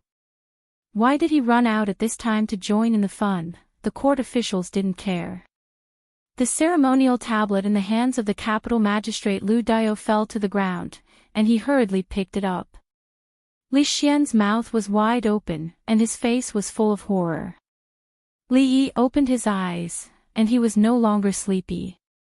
In the main hall, there was no expression on Emperor Jing's face. Below him, the eldest princess, who had always been as still as a mountain, had the beads hanging from the phoenix crown on her head shake. Lord Zhao's interruption was very untimely. It was very likely that he would change the topic and cause His Majesty to overlook Lu Yi's crimes. Some people began to suspect that Lord Zhao, who had always taken a clear stand, had gone senile or had betrayed them. But at the moment, this was not important. Soon, someone stood up and continued the previous topic. He bowed and said, "Your Majesty, in the past 2 years, the Secret Bureau has relied on Your Majesty's favor and has become more and more lawless. If we don't control it, I'm afraid it will be detrimental to the court." Everyone ignored Lord Zhao and brought the topic back. Lord Zhao originally wanted to say something, but after hearing a few whispers from the people beside him, he had no choice but to give up. So many people in the court had stood up one after another. Even the emperor couldn't ignore the opinions of so many people. Emperor Jing stood up from the dragon throne and said, "Since there are so many people impeaching, the Assistant Minister of the Ministry of Justice, Lu Yi, will temporarily suspend the matters at hand. The matter of the Secret Bureau breaking into the official residence will be handed over to the Supreme Court for trial." After dealing with the Secret Bureau case, the court officials didn't have many important things to report. After the eunuch announced the dismissal of the court, Li Yi felt relieved and slowly walked outside with Li Xian. "County Marquis Li, Crown Prince." A eunuch quickly walked over from behind and said, "His Majesty has summoned you. Please move to the Hall of Diligent Government."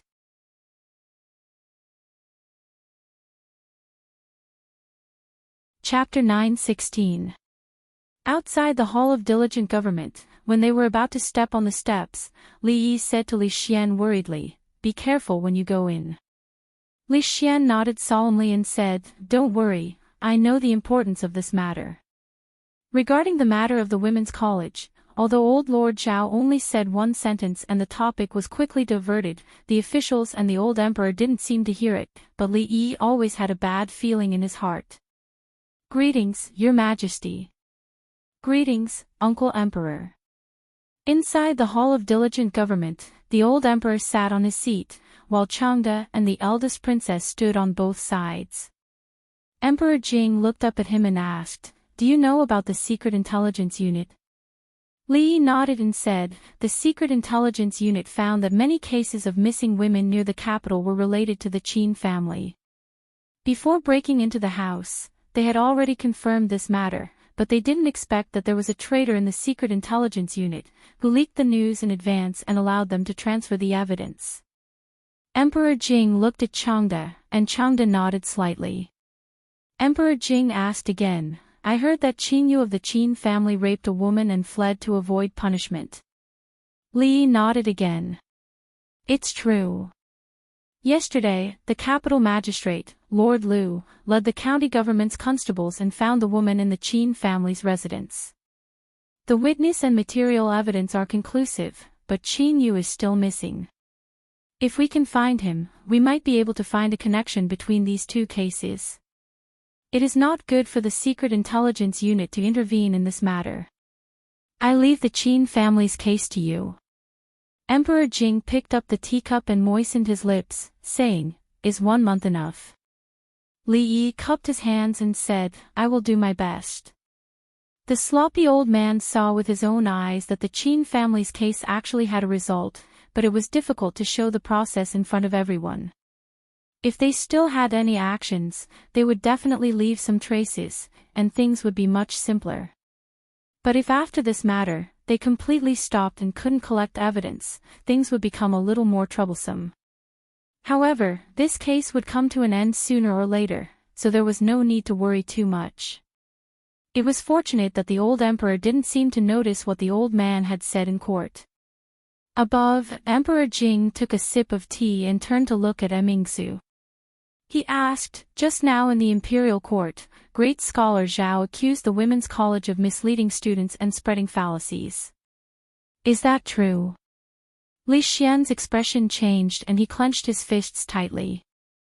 Li Yi closed his eyes and opened them again, looking at Mingsu. Mingzhu's expression was calm.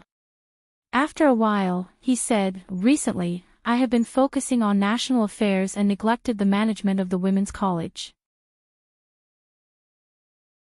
Father, please punish me." Emperor Jing waved his hand and said, "The affairs of the imperial court were forced upon you by me. How could I care about the women's college and talk about punishment?" He then looked at Li Yi and asked, "Great scholar Zhao said that parents with single eyelids can't have children with double eyelids. Is that true?" "Your Majesty," great scholar Zhao said. Emperor Jing looked at him and suddenly turned back and said, "I am very interested in this matter. Changde, let the Secret Intelligence Office find 100 couples with single eyelids and see whether their children have single eyelids or double eyelids."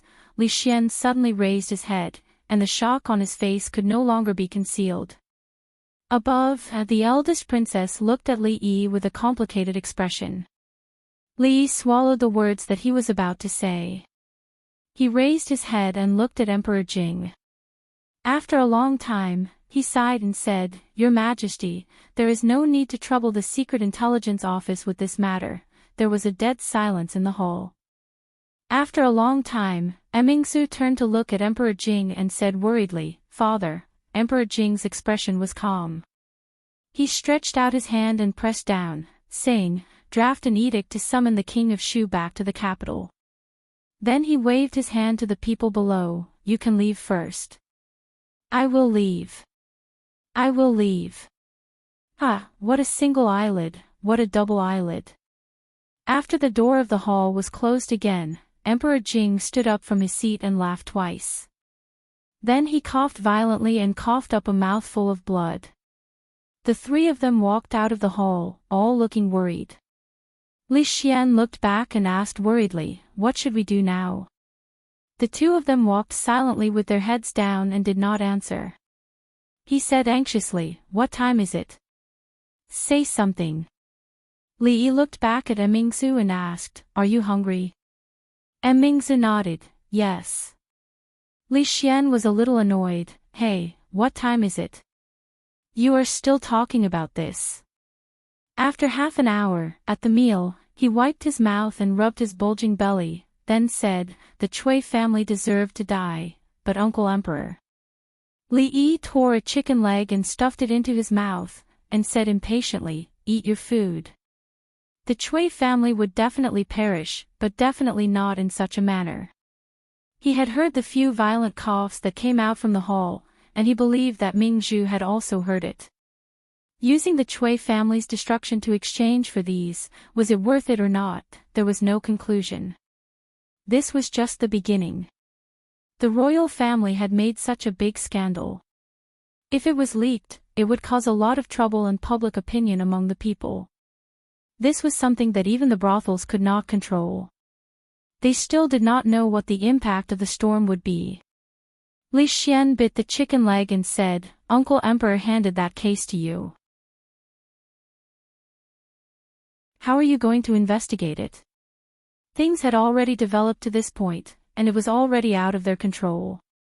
It was useless to think too much. Li Yi looked at Li Xian, who had already eaten the chicken leg, and asked, "Are you full?" Li Xian rubbed his belly. "I am full." "If you are full, then go home and sleep. Don't think about that nonsense." Compared to the gloomy atmosphere of the meal party, the atmosphere of the Chui family was much more cheerful. This time, Louis Shui will definitely not be kind in the matter of the secret intelligence agency. With so many eyes in the court watching, even if His Majesty wants to play favorites, I'm afraid it will be difficult. If the position of Assistant Minister of the Ministry of Justice falls back into our hands, it will be much more convenient in the future.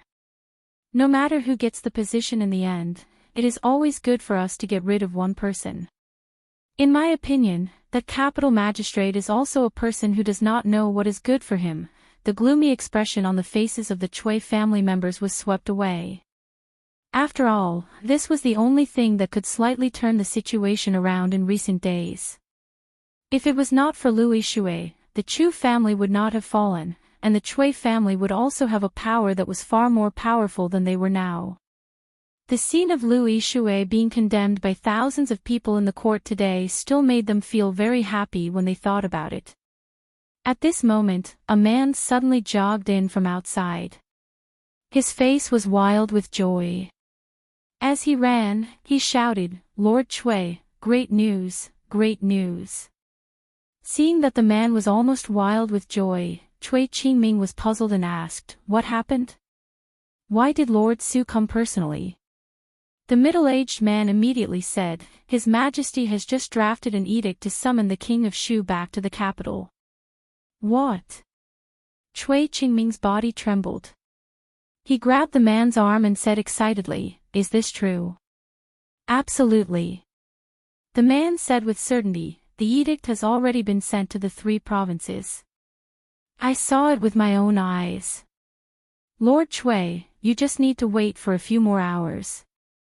I'm afraid you will hear the official announcement of the edict." "Good." Chui Qingming's eyes shone brightly. He laughed and said, "Good, it is indeed great news.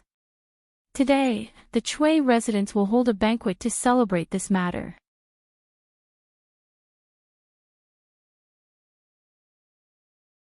Chapter 9:17. In a courtyard of the Xing residence. Xiao Chui rested her chin on her hands and looked in the direction of the stone table in the courtyard.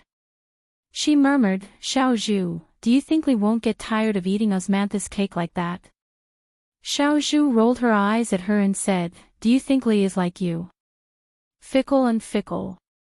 He used to like it more than anyone else. Now that he has Su Fuji's candied plums, he won't touch osmanthus cake anymore." Xiao Chui turned around and glared at her. "That's still better than you always stealing my candied plums." Xiao Zhu didn't continue to pay attention to her. She rested her chin on one hand and whispered, "It's good that he doesn't get tired of it. Just like how Li likes your young mistress. He hasn't gotten tired of it even after so long." After that, she sighed and said, "Li met my young mistress first. At that time, he and Sister Zumo weren't that close, but now..." Xiao Chui glanced at her and said mysteriously, "You don't understand this." Xiao Zhu rolled her eyes at her again. "I don't understand." "Do you?" "I don't understand." Xiao Chui looked at her with some disdain and said, "Let me tell you, if it weren't for me, my young mistress and Li wouldn't be so fast." Li Yi sat at the stone table. There was a plate of osmanthus cake on the table. He looked in a certain direction, his eyes unfocused. He reached out to pick up a piece out of habit and put it into his mouth. It was hard to say whether the important officials that he was keeping an eye on would make a move next. The key person in the case had actually disappeared.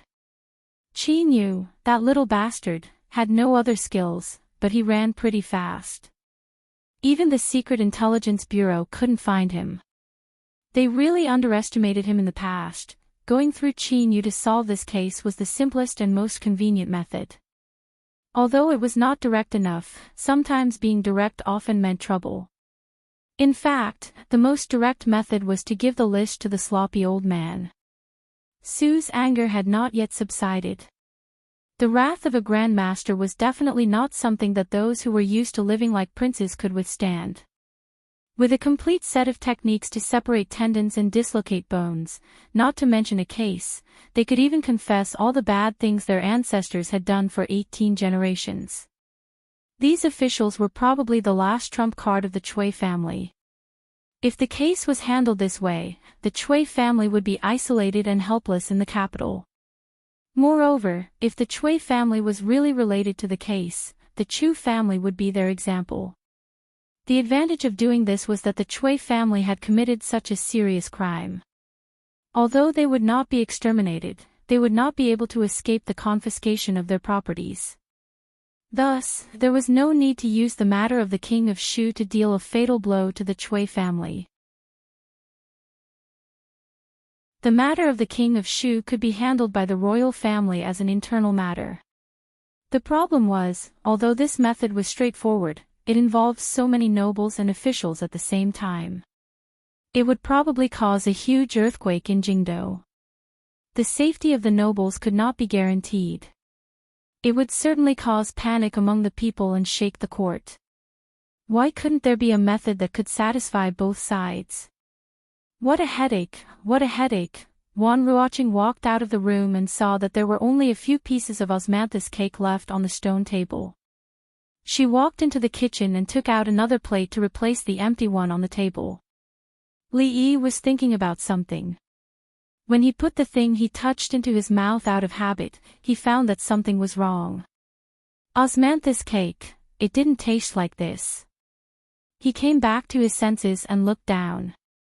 He found that he was holding a white and slender hand. What he put into his mouth was not osmanthus cake, but a finger as white as jade. Wan Ruoqing stared at him in a daze. Her mind was blank, so much so that she forgot to pull her finger back. Li Yi put down her hand and looked embarrassed. I'm sorry, I didn't notice just now. No, it's okay. I should have told you. Wan Ruoqing said with a red face and left in a hurry. On the other side, after listening to Xiao Chui's words, Xiao Zhu looked enlightened and murmured, so that's how it is. Xiao Chui said proudly, of course, our young miss is a blockhead. If she had to rely on herself for this kind of thing, I don't know how long she would have to wait. Our young miss is also a blockhead. Xiao Zhu looked thoughtful. After thinking for a while, she asked, didn't you say last time that Li can't hold his liquor well? Speaking of this matter, Xiao Chui smiled and said, how is it not good? He simply can't hold his liquor. Not to mention our young miss, Li can't even hold his liquor as well as I can. Last time, you didn't see him. He only drank 1 cup and he was dizzy. After 3 cups, he was unconscious. After the embarrassing incident just now, Li Yi was not so absorbed in thinking about things. He finally noticed a gaze that looked over from time to time. When Xiao Zhu walked past him for the umpteenth time, Li Yi finally couldn't help but ask, why do you keep looking at me? After eating so many osmanthus cakes, are you thirsty? Drink some grape wine. Xiao Zhu said with a smile and handed over a wine pot. In fact, he was really coughing. Li Yi took the wine pot and poured a cup. After sniffing it, he said in surprise, this is not grape wine, is it? Xiao Zhu picked up the wine pot and sniffed it. It seems that I took the wrong one. It's all wine. It's about the same. Just make do, Li Yi shook his head. I still have important things to do today. I can't drink. He got up and walked into the house. Third Miss Chen was teaching Zui Mo to embroider a wedding dress. A wedding dress was already more than half done and was about to be completed. After sending third Miss Chen out, he didn't see Chin Chong. Li Yi asked casually, "Why didn't I see Lord Chen today?" "He went to the Chui family's banquet." Third Miss Chen looked at him and asked, "I heard that His Majesty summoned the King of Shu back to the capital?" Li Yi nodded and asked again, "Lord Chen went to the banquet to celebrate the return of the King of Shu. From the invitation sent by the Chui family, it should be so." Seeing his strange expression, third Miss Chen asked again, "Is there a problem?" Li Yi dismissed her servants and helped her into the carriage. When he put down the curtain, he said in a low voice, "When the King of Shu returns to the capital this time, many people will die. Probably, it will be among those who attended the banquet today." Seeing that there was no movement in the carriage for a long time, a servant girl walked up and asked in a low voice, "Third Miss, are we going back?" The curtain was lifted a little, and a voice came out, "Go to the Chui residence and tell second master that I have a headache." "Yes." The young maid responded and hurriedly ran forward. Capital Governor's residence.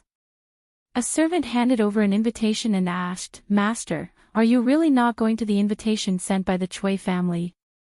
Tsing Shichen threw the invitation aside without looking at it and said, "I'm not going.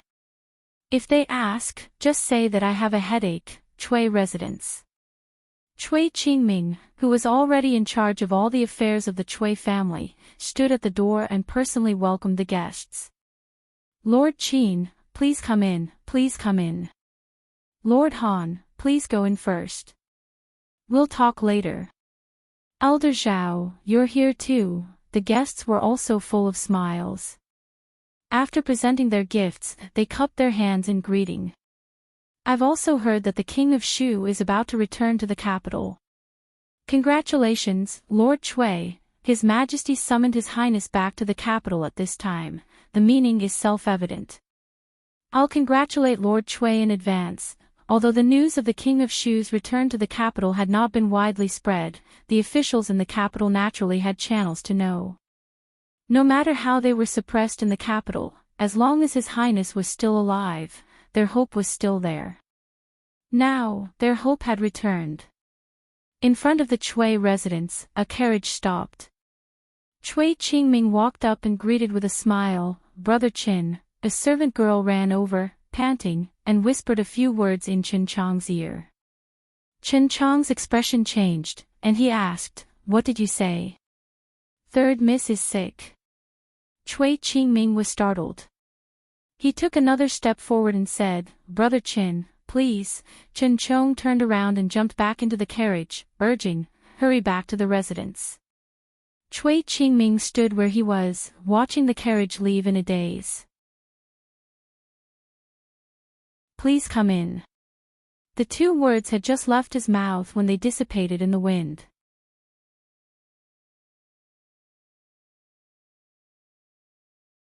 Chapter 9:18. The Chui family, which had been quiet for a long time, finally became lively again on the first day of the 6th month. Compared to the glory of the Chui family 2 years ago, the lively scene today was somewhat lacking. However, the desolation was only temporary. The announcement of the edict allowed everyone to see the dawn of hope. In the main hall of the Chui family, everyone toasted each other.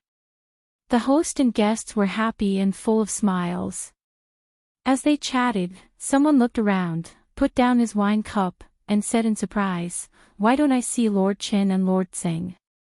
Chui Qingming smiled and said, "Lord Tseng is not feeling well, and Lord Qin has some urgent matters to attend to, so they can't come today." "What urgent matter can be more important than this?" "Recently, Lord Qin seems to be a bit abnormal." "It's not just Lord Qin, I feel that Lord Tseng is even more abnormal." Today, the two of them, Chui Qingming raised his hand and pressed it down. He smiled and said, "The two lords are my colleagues, so they must have some difficult matters. Let's ignore them for now. Everyone, please drink to your heart's content today." Although Chui Qingming said this, the smile on his face was somewhat forced.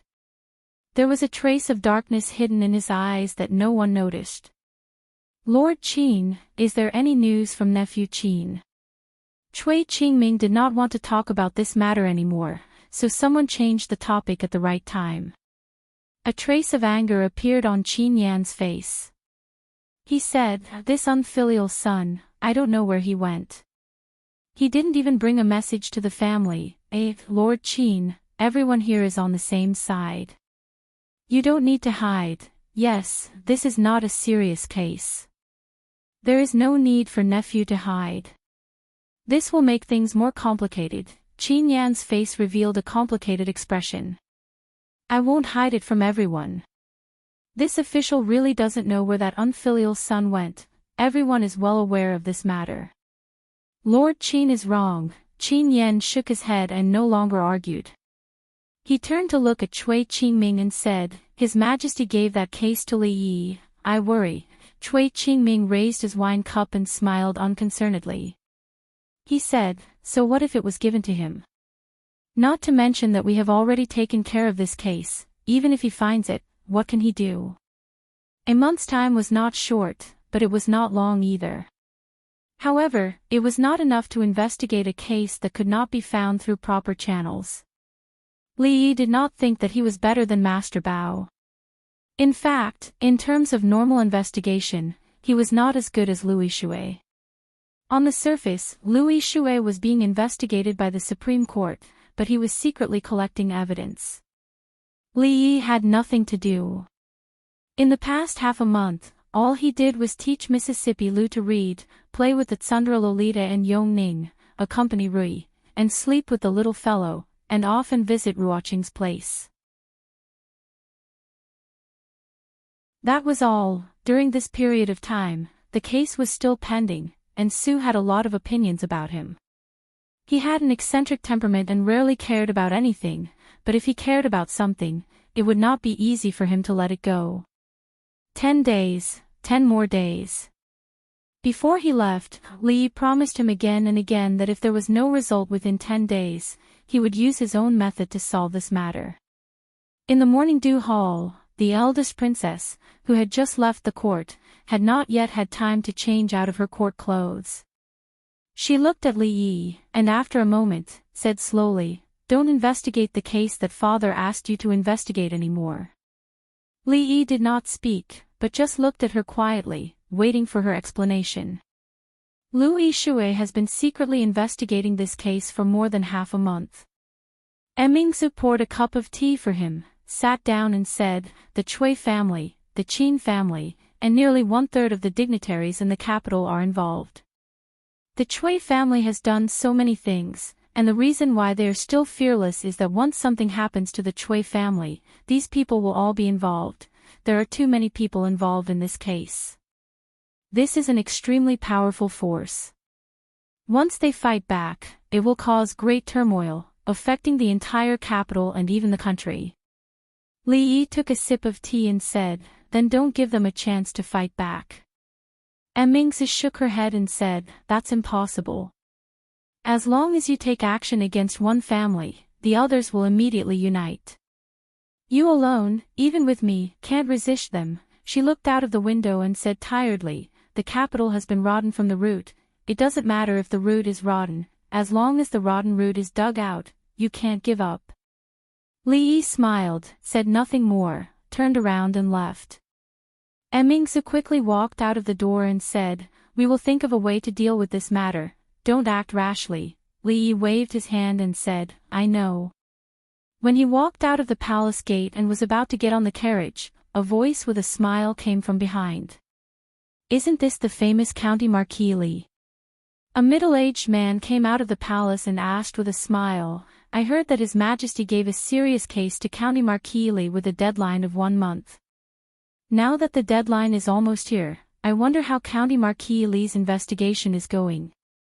Li Yi turned around, looked at the current master of the Cui family, and said with a smile, "Soon, Your Excellency Cui, I'm afraid you have to prepare early." Cui Qingming sneered and said, "You investigate your case, what do I need to prepare?" When Li Yi got on the carriage and put down the curtain, he reminded Cui Qingming, "Your Excellency Cui, when you take a bath next time, you might as well wash your neck more, it's better to wash it clean.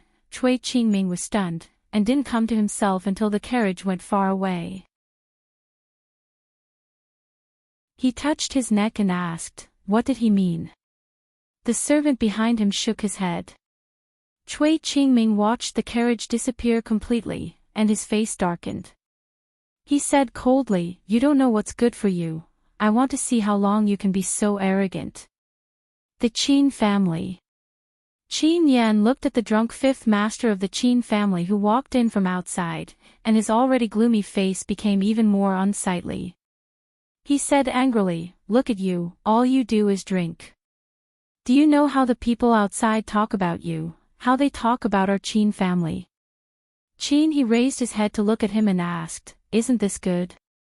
The anger on Qin Yan's face grew even stronger. Don't you know what you were like in the past, and what you are like now? Qin he sighed, raised his head to look at Qin Yan, and asked, if I were to become like I was in the past, the one that should be worried should be Big Brother, right? You? Qin Yan was stunned as he looked at Qin He's disappearing figure, and after a short moment, his expression changed indeterminately. Although he couldn't help but want to reprimand Qin He every time he saw Qin He's useless appearance, he felt in his heart that Qin He's current appearance was much, much better than before. At least, Qin He wouldn't feel the danger of the entire Qin family being out of his control. After a short moment, he suppressed these thoughts in his heart, turned his head to look, and muttered, it's been almost a month. Where did this unfilial son go? It's been almost a month. In another courtyard of the Qin family, the fifth master of the Qin family washed his face, and the drunkenness on his face disappeared. Wu Er stood at the side, and with a handkerchief on the ground, he asked curiously, Fifth master, what's almost a month? The deadline for County Marquis Li's investigation is almost here. The fifth master of the Qin family took the handkerchief, wiped his face, and threw it to the side. He looked at Wu Er and said, there's almost no time, take me to see County Marquis Li.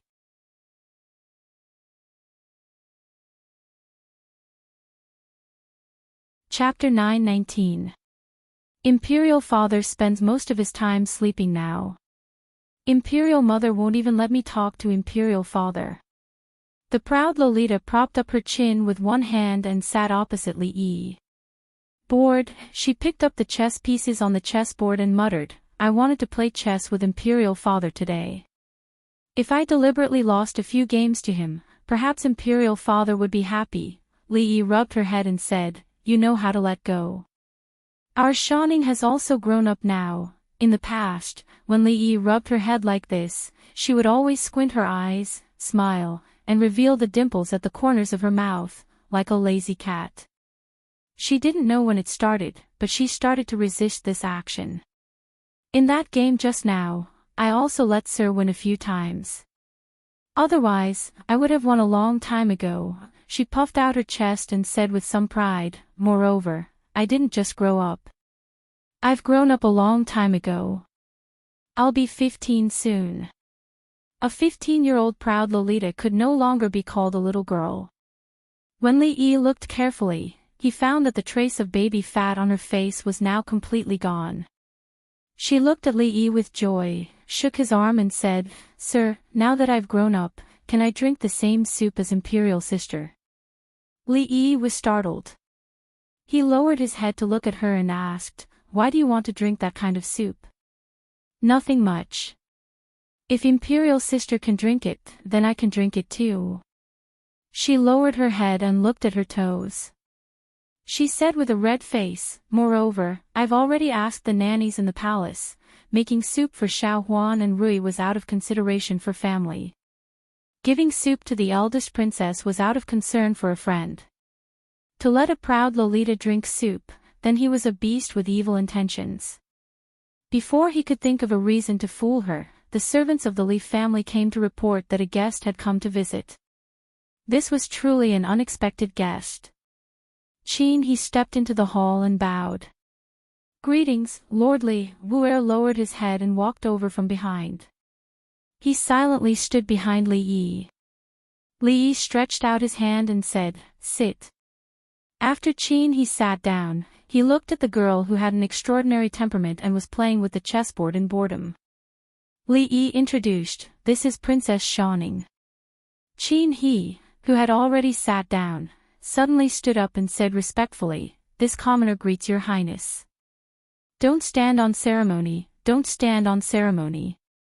The proud Lolita waved her hand. She didn't like these people who had to bow endlessly when they saw her.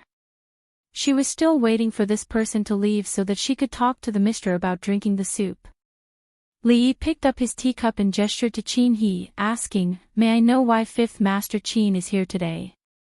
"Qin he is not worthy of Lord Li's title of 5th Master."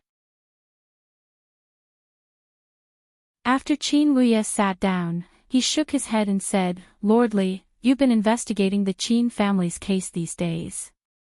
I wonder if you found anything." Li Yi put down his teacup, looked at him in surprise, and asked, "5th Master, do you think it's appropriate for you to ask this question? Lord Li is wise. If the Qin family has really done something dirty, I don't think they can hide it from you." Qin he shook his head and said, "It's just that sometimes, in addition to the result, the process is equally important." 5th Master Qin took out a thick book from his sleeve, put it on the table, and said, "The Qin family is attached to the Cui family and the King of Shu. All these years, they have done a lot of things behind my father's back, all of which are in this book." After he sat back down, he said, "The missing women's case that Lord Li is investigating involves not only the Qin family. This case has always been secretly planned by my good-for-nothing nephew. Unfortunately, although he is good for nothing, he is a rare tough nut to crack. Please forgive me for being powerless." Li Yi's gaze lingered on him for a long time before he asked, "Is Qin Yu still alive?" Qin he nodded. "Yes." Li Yi took a sip of tea, then gave him a thumbs up and praised, "5th Master Qin, you really have a good way." Qin he just modestly cupped his hands. "In terms of means, I am far inferior to you, Lord Li." The two of them complimented each other face to face, which seemed a little shameless.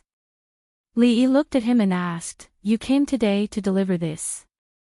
Qin he shook his head and said, "I also wanted to remind you, Lord Li, that this case involves a lot of people.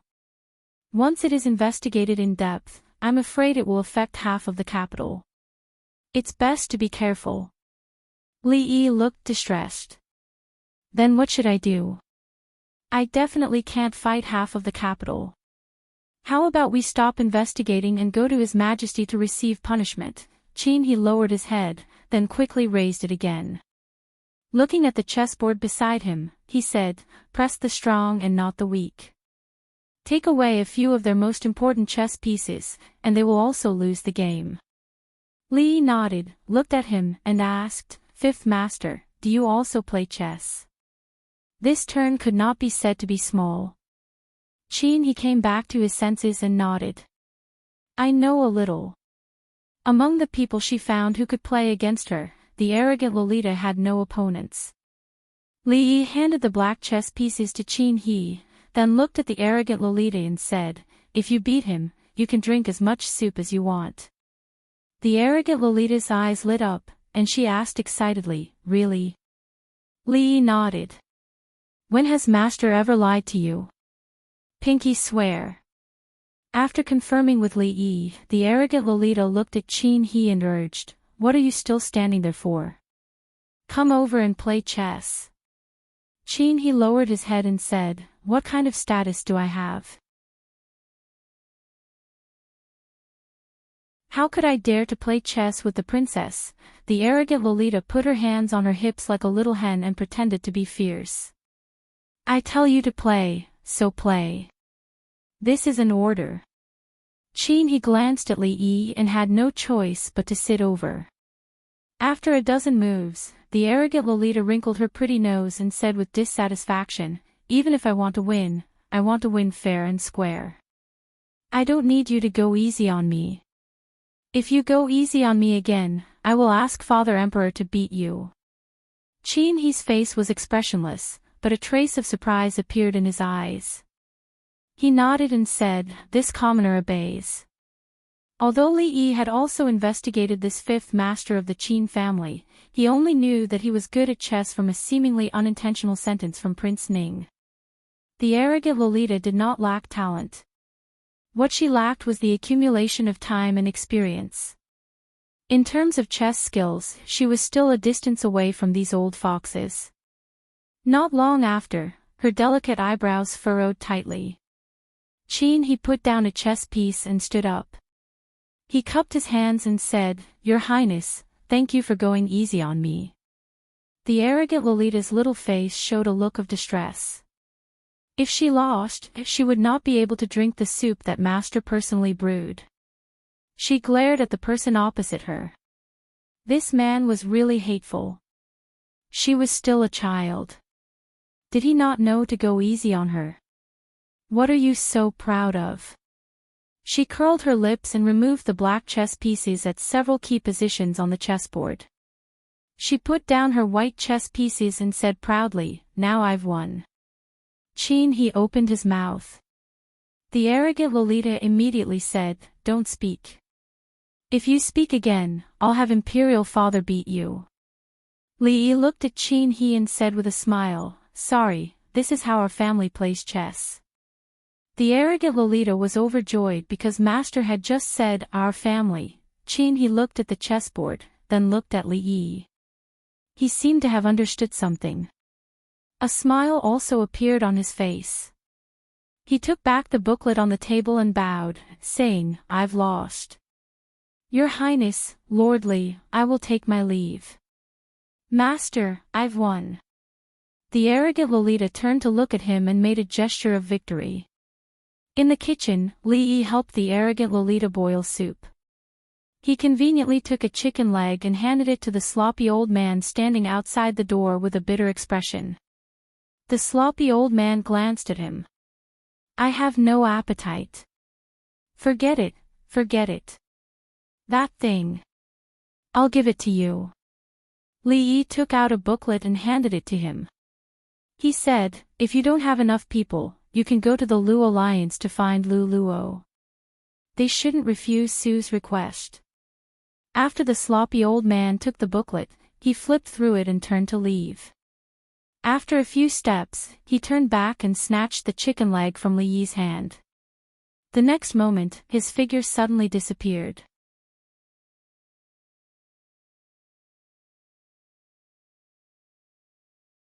Chapter 920. This world was different from the future. After being here for a few years, Li Yi gradually understood some principles. For some people, if you tried to reason with them, they would act like a hooligan. If you tried to reason with them, they would act like a hooligan. If you tried to reason with them, they would act like a hooligan. If you tried to reason with them, they would be even more of a hooligan than you. To deal with this kind of hooligan, there was no need to talk about reason or the law. Directly flipping the table was the best choice. It was like playing chess with a tsundere. It didn't matter who won or who had the advantage.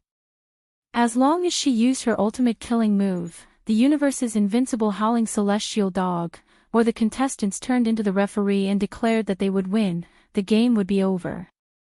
Similarly, influenced by the tsundere, Li Yi didn't want to continue playing with the Cui family. It was better to directly flip the table. With an old hooligan like Su around, who would be more of a hooligan? "Sir, is the soup ready?" The tsundere sat in the courtyard, anxiously waiting. Li Yi collected his thoughts and opened the lid of the clay pot. He picked up a spoon and tasted it. He turned around and said, it's ready, Lu Mang." Dozens of people respectfully stood in an open space. They looked at a sloppy old man in front of them. Their faces were filled with excitement. They bowed and said, "We will follow Senior's orders." The sloppy old man turned his head and signaled. Someone had already handed them a piece of paper. His face darkened and he said coldly, "Look carefully. Tonight, you will see these names. Don't leave out a single one. Understood?"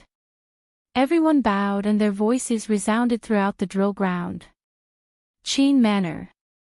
The servants of the Qin clan watched as a drunk figure walked into the mansion. They glanced at him and then looked away. They were already used to Fifth Lord's behavior. But the strange thing was that he usually had a man supporting him. Today, he came back alone. Qin Yan walked out of the hall. He found it hard to calm the melancholy in his heart. Qin Yu had already disappeared for almost a month. In this month, not a single piece of news had been sent back. Within the capital, he had asked everyone he could think of, but there was still no news at all. At this point, he finally had a bad premonition in his heart. This wasn't like the unfilial son's personality, and it didn't make sense. It was as if he had completely disappeared from this world. Not only could the Qin family not find him, but even the government and the secret intelligence agency couldn't find him. Although he didn't know his son that well, he knew very well that he didn't have the ability to hide so well that even the Secret Service couldn't find him. He was already depressed, and when he saw the drunken figure walking over, he was naturally even more annoyed. You went to drink again. Look at you now, you don't look like a human at all. The fifth lord of the Qin family raised his head, looked at him solemnly, and said, "Brother, I actually don't like it when you say that about me." Qin Yan's eyes widened. This was the first time in recent years that he had seen his fifth brother talk back to him. He pointed at him and said in disbelief, "Look in the mirror, look at yourself. I'm doing this for the sake of the Qin family's face. You still dare to talk back. Face." Fifth Lord Qin laughed mockingly, and said, "Don't deceive yourself and others. What face does the Qin family have left? The Qin family's face was not lost by me, but by you people." Qin Yan's face revealed anger, pointed at him, and said, "How much did you drink tonight? Bastard, you dare to say such words, do you still have any manners?" Qin he looked at him seriously, shook his head, and said, "Rules. Don't be naive, rules are meant to be broken. If worse comes to worst, I'll just flip the table and not play anymore," he muttered, and then said, "Also, I don't like it when you call me, bastard." Bang! Qin Yan's body flew back into the room, knocking over several tables and chairs. Qin he rubbed his forehead, and muttered, "I'm really a bit drunk, I can't even control my hands and feet. Wu Er, why aren't you helping Fifth Lord?" Wu Er, after saying these two sentences, he nodded in understanding. "Oh, Wu Er is gone, he's coming. A sturdy figure ran over from behind, and supported his swaying body. He looked at the Qin family servants at the side, and said angrily, "Are all of you dead people? What are you still standing there for? Why aren't you going to help the great lord?" The capital was the richest place in the Jing kingdom, and it was also the place where the nobles and officials gathered the most. In the same city, there were poor commoners who didn't know the next meal, and were worried about their livelihood. There were also high officials who were fish in the day, and had fun at night. The two regions, one in the north and one in the south, were like two completely different worlds. In the southern district of the capital, in a luxurious mansion, the naked middle-aged fatty had just climbed down from the body of the seventh concubine he married a few days ago. He wiped the sweat from his forehead, and inadvertently glanced at him. The sweat that he had just wiped off came out again. But this time, it was cold sweat. His body trembled a few times, and he looked at the cloaked figure sitting at the table in the middle of the hall, and said with a trembling voice, You, who are you? Is it over?" A surprised voice came from under the cloak. "That's a bit fast, your kidneys aren't working, right?" As the voice fell, two figures slowly walked over. One of the figures glanced at the naked woman on the bed a few times. The other person beside him coughed lightly. "Watch your discipline." That person immediately retracted his gaze, and with a flick of his toes, the quilt that had fallen to the ground flew up to the bed, and covered the woman's body. The woman had long been scared pale, but the middle-aged fatty pretended to be calm. He pointed at the two people and asked, "You, who are you? What do you want? Do you know who I am?" One of them waved his hand and said, "Han de Yuan, you've committed a crime. Come with us." Han de Yuan. The middle-aged fatty was stunned, and said, I'm not Han de Yuan, what? That person was stunned, and he asked, "Isn't this the Han residence?" The middle-aged fatty said timidly, "This is the Han residence, but the Han de Yuan you're talking about lives in the Han residence next door." Between the two of them, one of them took out a portrait, and after looking at it carefully, he cursed in a low voice, "Damn it, we've gone the wrong way." He glared at the person beside him, and then looked at the middle-aged fatty, and said, "I'm sorry, I've mistaken you for someone else. Sorry for disturbing you. You can continue." The two of them walked out of the door, and when they closed the door, one of them turned back and whispered, "Eat more chives on a daily basis, it's good, claw thorn." Before the middle-aged fatty could finish his sentence, he felt a sharp pain in his neck, and his entire body went limp and fell onto the bed. The woman wanted to open her mouth to scream, but her vision also went black, and she lost consciousness. Not long after, in the house next door, a middle-aged man curled up at the foot of the bed, and looked at the two people in the room in horror. He said with a trembling voice, "You, who are you? What are you doing here?" A black shadow in the room asked in a deep voice, "Are you Han Sanyuan?"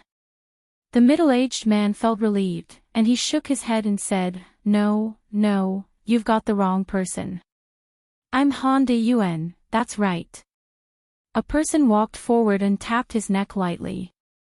The middle-aged man was horrified to find that his body could no longer move. The figure hidden in the cloak said coldly, "Han de Yuan, you've committed a crime. Come with us."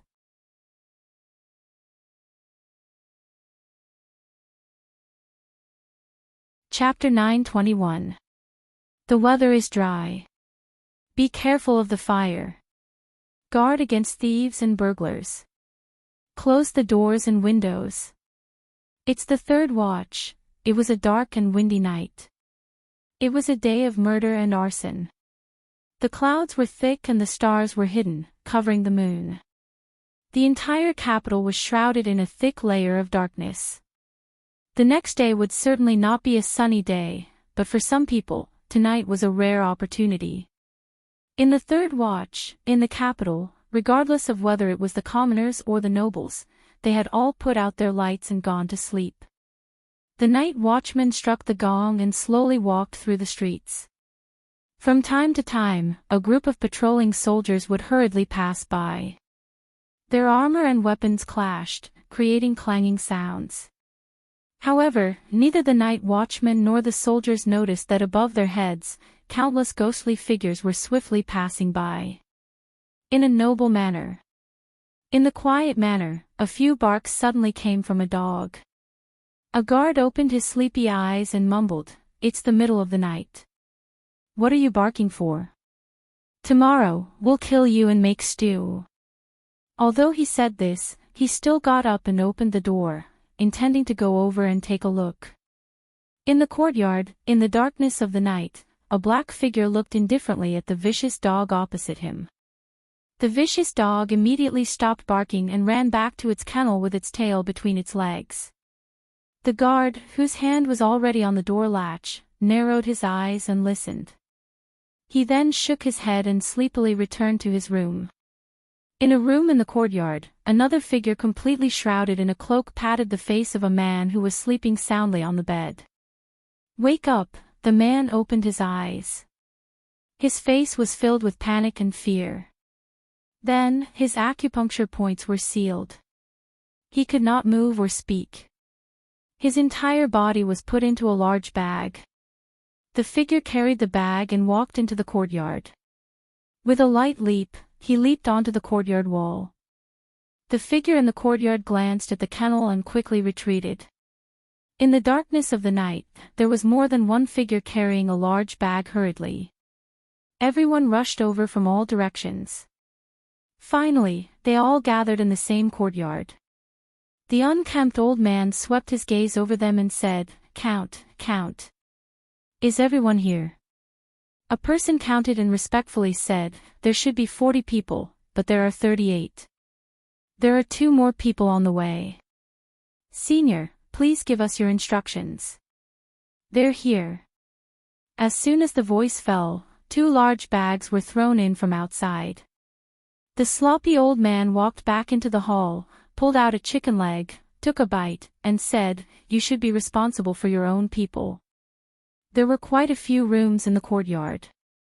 Everyone split into groups of 2, picked up the squirming bags in the courtyard, and picked a room to enter. In a certain room, the man sitting in front of the table looked at the figure kneeling before him and asked in a deep voice, "Name?" "You, who are you people?" In the hall, the man who was only wearing an inner shirt had a look of horror on his face.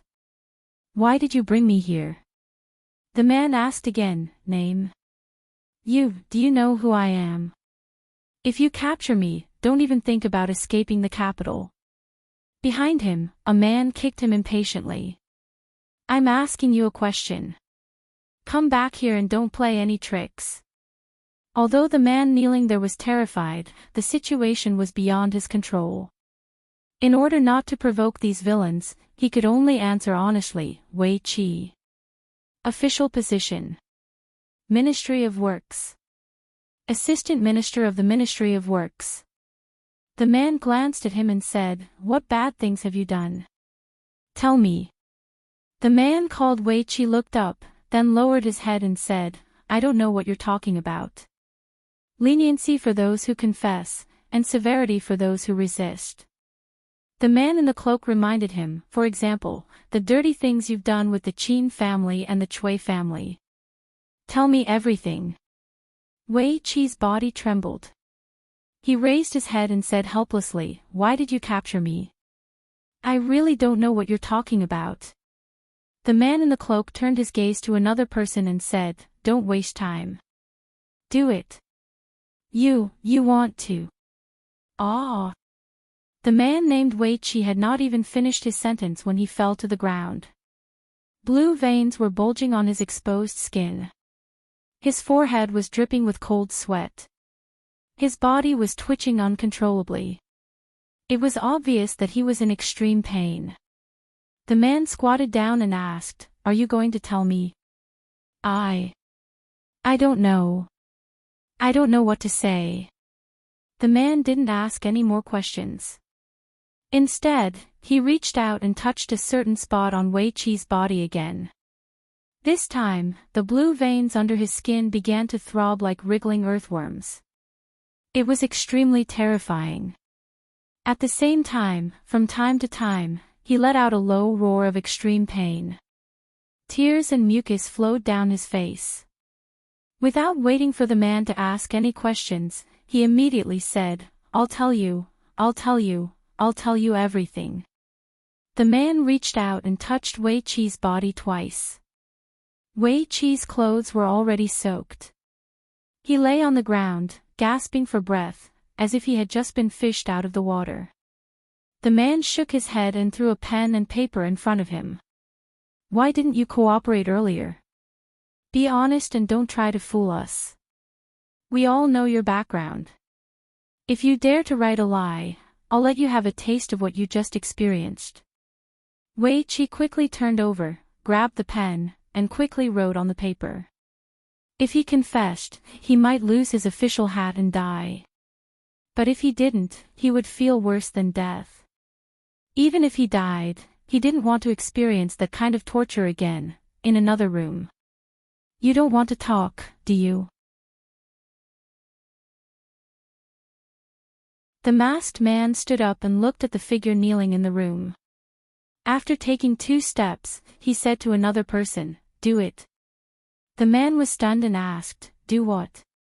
The masked man said, "Let him have a taste of the separating tendons and dislocating bones hand." The man looked at him and murmured, "The separating tendons and dislocating bones hand. I don't know how to do it." The masked man was also stunned. Then what do you know?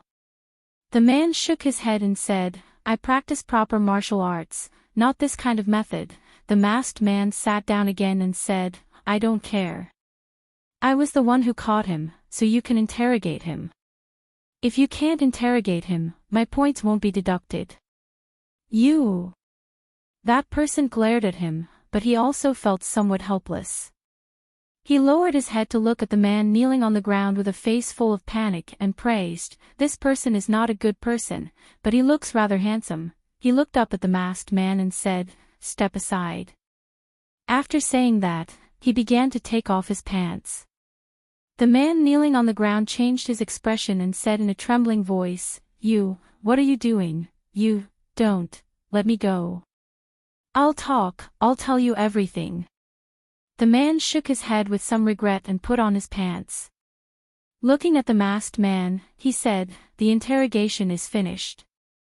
In the other rooms.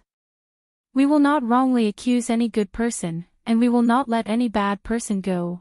You have the right to remain silent, and I also have the right to beat you until you don't. A few months ago, the case of Lady Shuang of the wonderful Sound Pavilion had caused an uproar in Jingdo. Everyone knew about it.